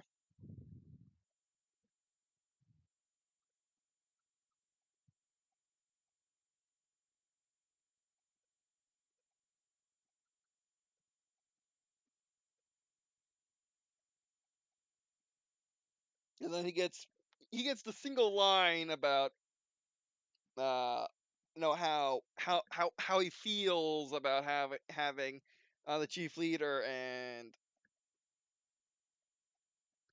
leader S, I guess. Um, but yeah, with them.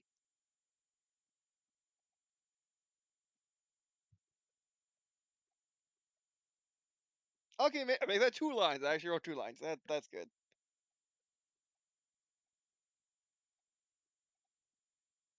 Again, it's like imagine a military police or police officer meeting the president.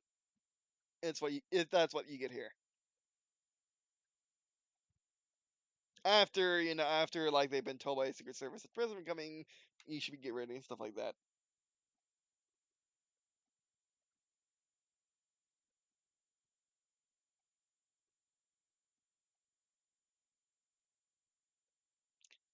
And then like CS, I'm making him a bit more like right here. He's a bit more like he's insanely intelligent. Like this guy figured out AI and he figured out hypersonic flight.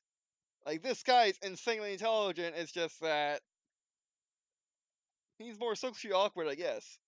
Um, Like the thing is, unlike some authors, especially today, or some writers, especially today, who are going for a particular stereotype, or not stereotype, that's being rude to the authors, but are going through for a specific characterization. I don't do that, not even with nations. Um, like for example, no, none of the Grand Unions actually conform to any actual government type, as far as I'm aware. Um, like they're their own thing. Like they're formed naturally. They're not formed like I want to make a democratic republic.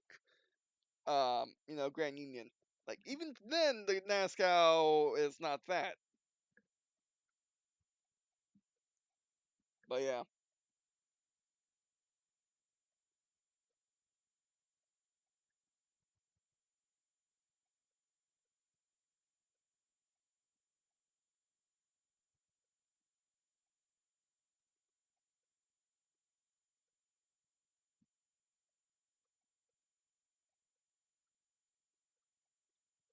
one more period, and then shift enter so he doesn't skip a line, or so he doesn't have a space line in the vertical line thing. Yeah,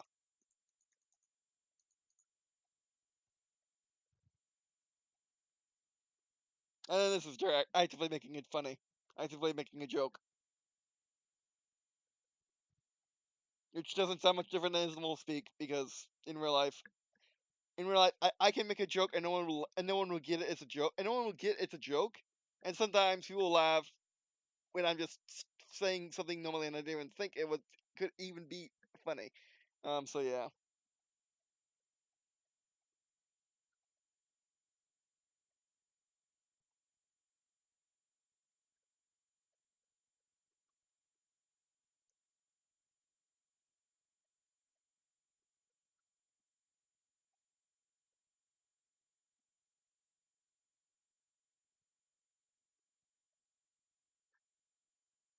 and also Christy is told, you know, Christy totally was like a bit best backstory that's not in the book, because there's as you can see, there's not much room for it. Like Christy was like a supermodel that Dur and Luck thought would be a great pairing for CS after the war, and then here they are.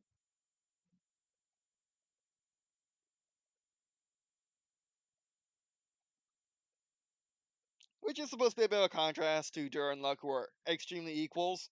Um, like they're equal in everything. Like Luck has a bit more agility than him, if I were to use that Arbitrium stats. And a bit more stealth, but Dur has more command based on sure he wants more command. He always wanted to get more command. So that's why he put points in and stuff like that. Like it's close. Whereas Christie and CS are completely different. Like Christie would have actually stats in the um tens and twenties, as she's not like a main character. Like she's not a special team member. So she wouldn't have stats in the 30s, or even high 20s. Which, by the way, pure average is like 5, and then better than average is like 10, and then professional is like 20, and then hero is 30. And the RPG system so far of their story of Arbitrium. So yeah, like she is more heroic because she's a named character, but she is like not named characters, because there's plenty of named characters, and there's plenty of characters who could be named which I didn't name because they didn't fit in the book to have a name. Like we did on like it's supposed like the book is supposed to be realistic to even the point where if you don't get their name, you don't get their name. Like how many people do you talk with, just out and about, and you never get their name, but you know like a story, like you have a story, and like they told you a story, but you never got their name. It's like that. It's the same feeling. But yeah.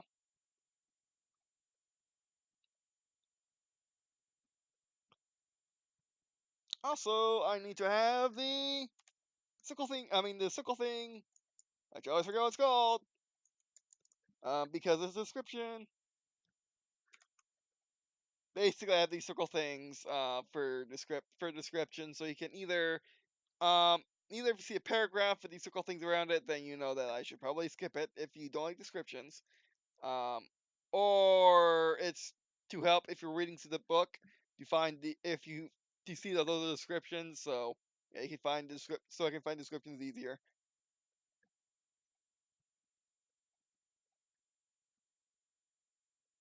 And then the breaks are supposed to be like they're supposed to be like call and then like I call you and then I tell you what to do.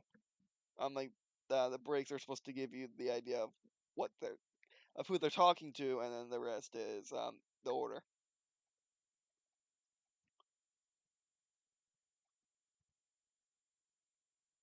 Oh, these breaks here are because they're breaking the speech.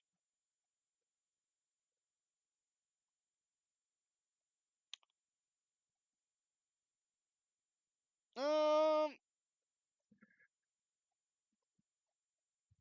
no, we'll see if I can get to episode 19 tonight.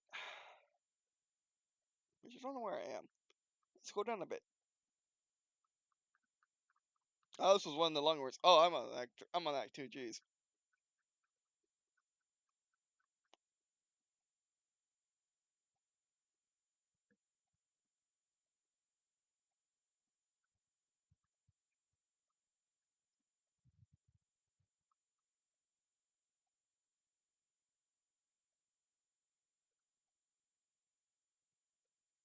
And then finally we tell you what the bridges are. They're mass drivers. Basically, if you remember Ace Combat 5, yes, Ace Combat 5, I remember how the Arc Bird got its laser cannon from. It's a mass driver. And these are exactly the same. It's the same concept. And people have been having these concepts for since Nazis wanted to have their suborbital plane. And basically, for me, these are like you get these, and then you get cheap space flight. Um, is pretty much how that works for me, at least as far as it works in their story.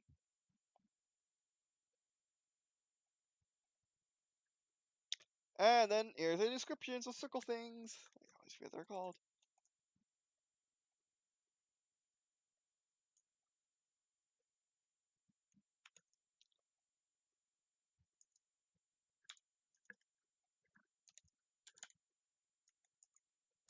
No, and no, down there. There we go. And they're called endless bridges in their story because when I got to that mission in Ace Combat 5, I was utterly confused. I'm like, where's this bridge go? Like, they have it here, and it kind of just, I don't know where it ends. It's weird. Like, does it end in space? No, it doesn't. It just kind of ends. By the way, it took me far too long to figure that one out.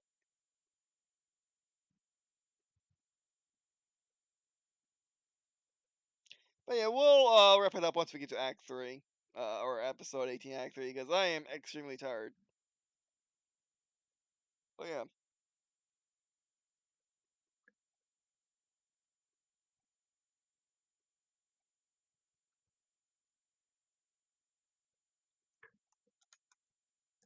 another description.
Yeah, that could have been There you go. Fix that. There you go. All right. And then, which by the way, a little behind the scenes thing. Like this section here. Uh, like this section here, describing uh the launch bay for the space planes is me remembering two things when I went to Smithsonian and Disney. Like if you ever go to Disney or any theme park with like a roller coaster or any enclosed ride, if you remember that feeling of being in the dark room with the rail and the smell and everything, like imagine that just commercialized or industrialized, like bigger on a bigger scale. I mean, for or also like a subway as well. Like it's that, like it's a mix of all those things.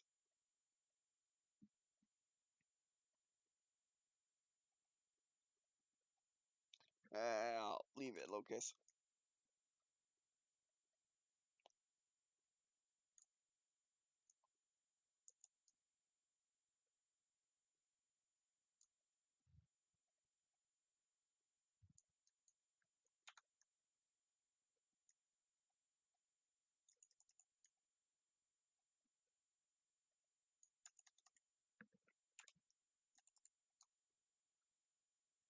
And there's another thing: hybrid flying wings. Hybrid flying wings are imagine a B2. Now imagine if the B2 had a traditional tail, like a fuselage out the back of a traditional tail. That's what a flying. That's what hybrid flying wing is. It's like a hybrid delta wing. Basically, it's meant for maximum amount of lift. As flying wings are good for things that are not stealth, like for example, lift. Hence why when you stall a traditional flying wing, like a B2, it would do a backflip. Or well, 1960s, like the 1960s prototypes for flying wings, they would do backflips because they have so much lift and nothing pushing the front down like a tail. So, other flying wings are to make sure that you can maneuver at stall speed because a normal flying wing can't maneuver stall speed, or else it will stall and do a backflip. Or it will just basically just flop down because it can't do anything because its flying surfaces are trying to make sure it doesn't do a backflip. Oh yeah, aka basically I try a flying wing and I try flying a flying wing how I would fly a normal aircraft in Kerbal Space Program. I didn't like it. I stalled too many times. I didn't like it. Um, Explaining. And Delta engines are basically tri engines that could switch to space mode to breathing space effectively. Um, Basically, they'll just breathe liquid. They have liquid oxygen tanks which they can just take in and close up the front exhaust so nothing can get in it. So nothing like space debris can get in it, and it also doesn't waste the liquid oxygen maybe pumping at the front externally. But yeah.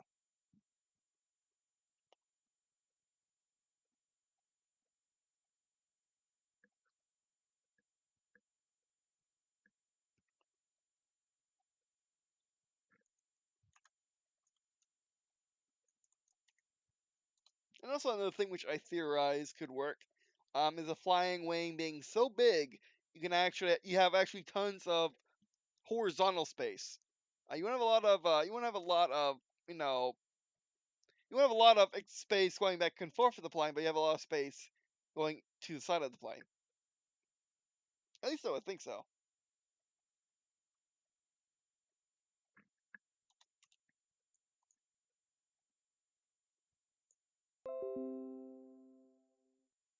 Okay, OBS just died.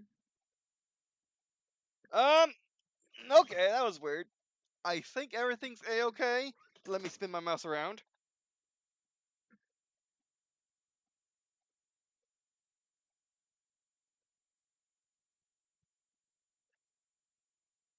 I to see it on my screen. Yep, everything's fine. Okay.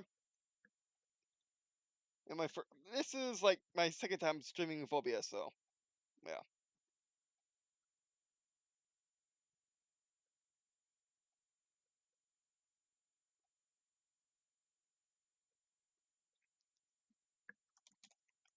And then using the advice of so I'm a YouTuber.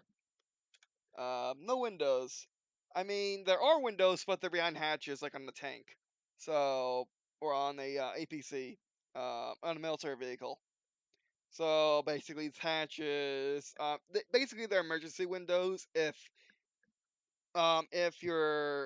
something fails in your MRV system, or something fails in your other system, which I can't remember the name of. But if something fails in your like digital windows, then you can just open up the windows and make sure you have windows. Because the flaw in having no windows, period, is if you get hacked and someone messes with your fake windows, you have an issue. If you get EMP'd and you don't have shielding, you have an issue. If your cameras get damaged, you have an issue.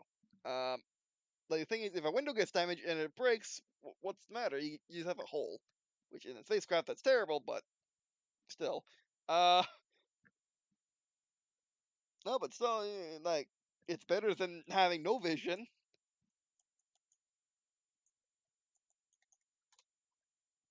But yeah,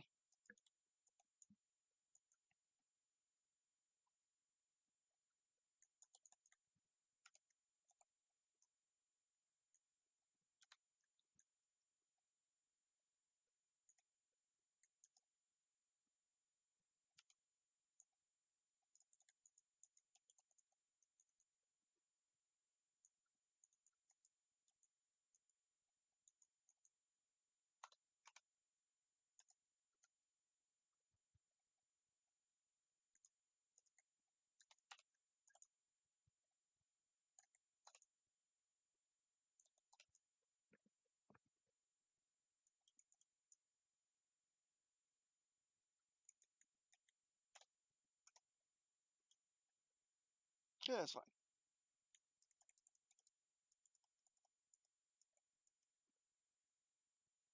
Now that, more movements for the kids.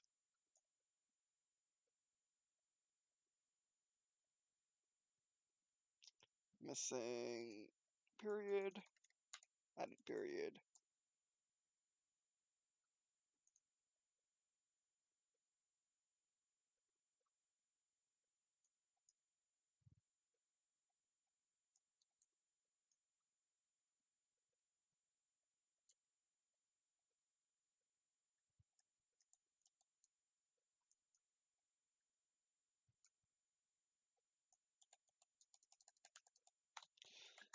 Mess with this a bit.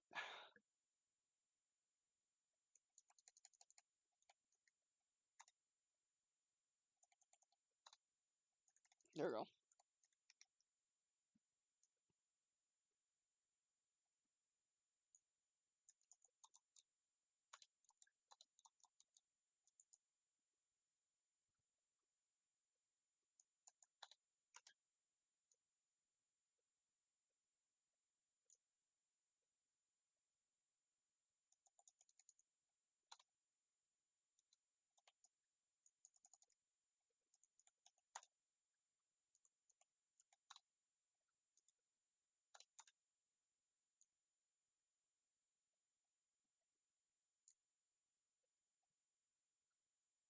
Mm, mm, mm, hmm.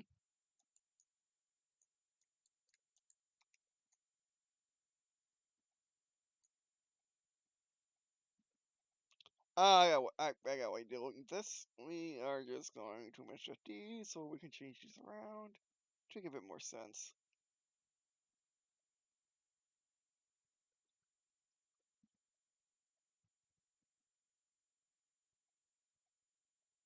That makes a whole lot more sense.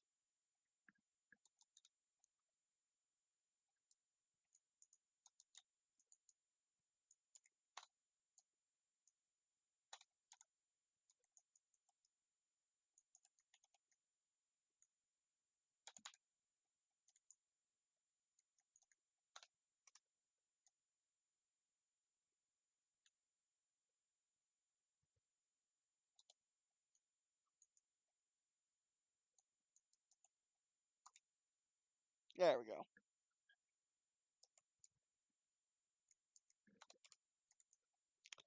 And this is why I'm on my third edit. There we go.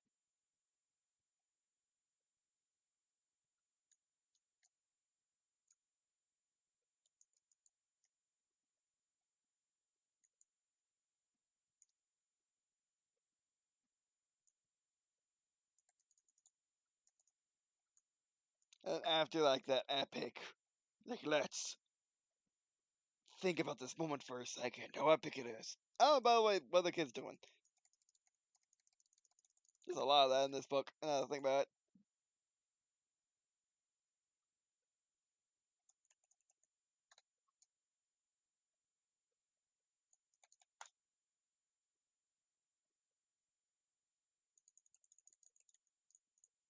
Delta Network is basically Green&Blue's version of YouTube.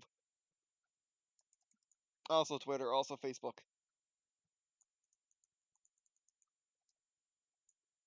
Probably also LinkedIn as well. But yeah, it's a lot of things. Maybe also Amazon, let's be honest.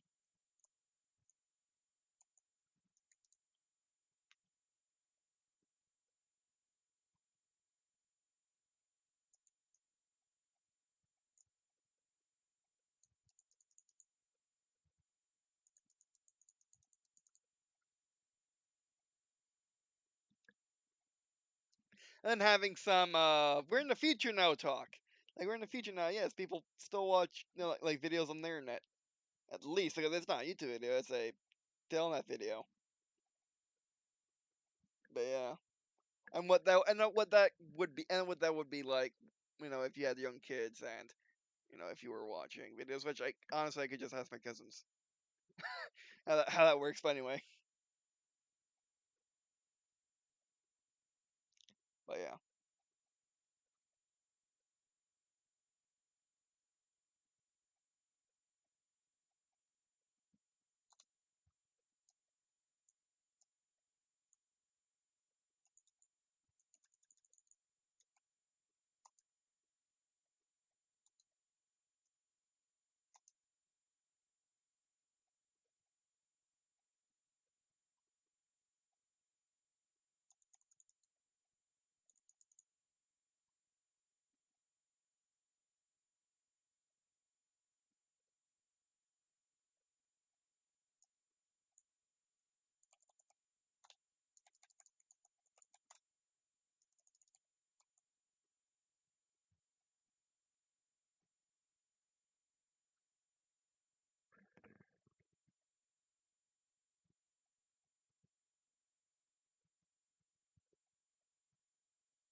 A bit more fluffy fluff. Like, basically, Green&Blue's version of FCAT, which you don't know what FCAT is. It's the final test of the year for students up to college in Florida. The assessment course is different from that. Assessment course, or different methodology. Basically, assessment course is just saying child's development and all that. Like, it's just giving you a good idea of how they're developing and any short areas as opposed to, here's a standardized test. Just like those other tests that you tested, that this one is, just saying if you continue to next year. This one is more saying, like, how could this child be helped in their edutainment? No, in their educainment. You get the idea. Sorry, tired.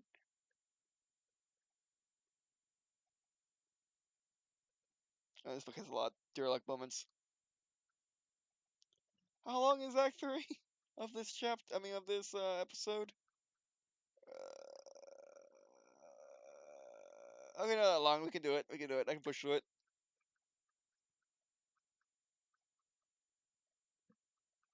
How long? 2 hours ago. Okay.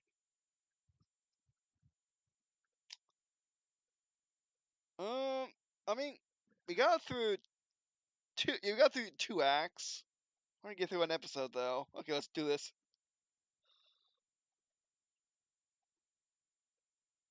I'm reconsidering. I'm reconsidering. Am I going to fully reconsider? Yeah, I am. All right, save.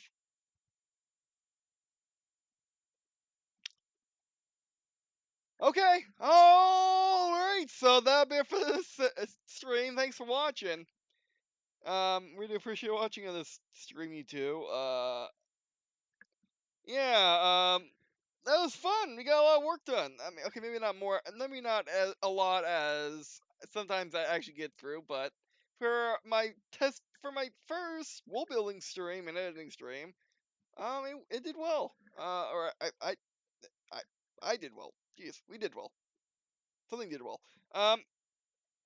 But yeah, so yeah, thanks for watching, and yeah. Uh, Now let me know if you want to see more of these, which I'll be definitely doing them. I'll definitely be doing more of these streams. I mean, they're actually a really, really good way for me to get work done, actually, oddly enough. Um, but and always more content for the channel is always good, and blending my author workings onto my channel onto Green&Blue Productions is a good thing. Um, so like when I spend that hour of editing, I can just stream it and get the same amount of work done, or in this case, well, in this case, an hour of editing and an hour of wool building. Do the same thing except stream it. So yeah, just more content for the channel is always good. Um, and yeah. Alright, so that'll be the first video. Thanks for watching. I really do appreciate watching. This video means a lot to me. It also means a lot to me if you were to check out the description. Um, or yeah, check out the description where you can find in the direct description. Right in the direct description is add a Arbitrium. I'll also be adding later on when I get time, either now or in the morning when I wake up, if I remember. I'll be adding the other playlist for their story as well as the other as well as the other their Steam playlist. And you can check out those stuff. You can also check out what I normally upload on the channel, and yeah. Hopefully with the help of these streams, we'll release the book faster. I'm sorry that I'm taking so long, and I'm saying that like it's only been 10 days since I overshot my original prediction of release date. Like I originally wanted to release it, as you can see, on the 9th, but I failed. I failed epically. Um, I mean not epically, because I finished the second editing pass. It's just the third editing pass that I'm currently on. Like I'm just making sure. I want to do at least one more. I want to say. However, I definitely want to release it on the 30th or 29th. Probably on the 29th. So I got 10 more days to get my act together. Or 10 more days to finish this editing pass, which is definitely going to happen, especially if I stream it. And yeah, and then I'll do just a quick run through on editing pass 4. And basically just resist the urge to change. Only change if I'm honestly missing something. Um, or not. I honestly missing something. Honestly missing a word. Um, but yeah. But anyway, alright, that'll be it for this video. Thanks for watching. You can download what we worked on today, tomorrow when I upload it onto the Google Drive, which you can check out in the description below. And yeah, alright, that'll be it for this video. Or stream. Thanks for watching it. It will be a video. Thanks for watching this stream. That means a lot to me. Alright, so that'll be it for stream. And I guess, I'm tired. And I guess, see you. Oh wait, I don't have a hotkey for this, which I probably shouldn't. Um, but anyway, so that'll be it for the stream. Thanks for watching, and I guess see you. And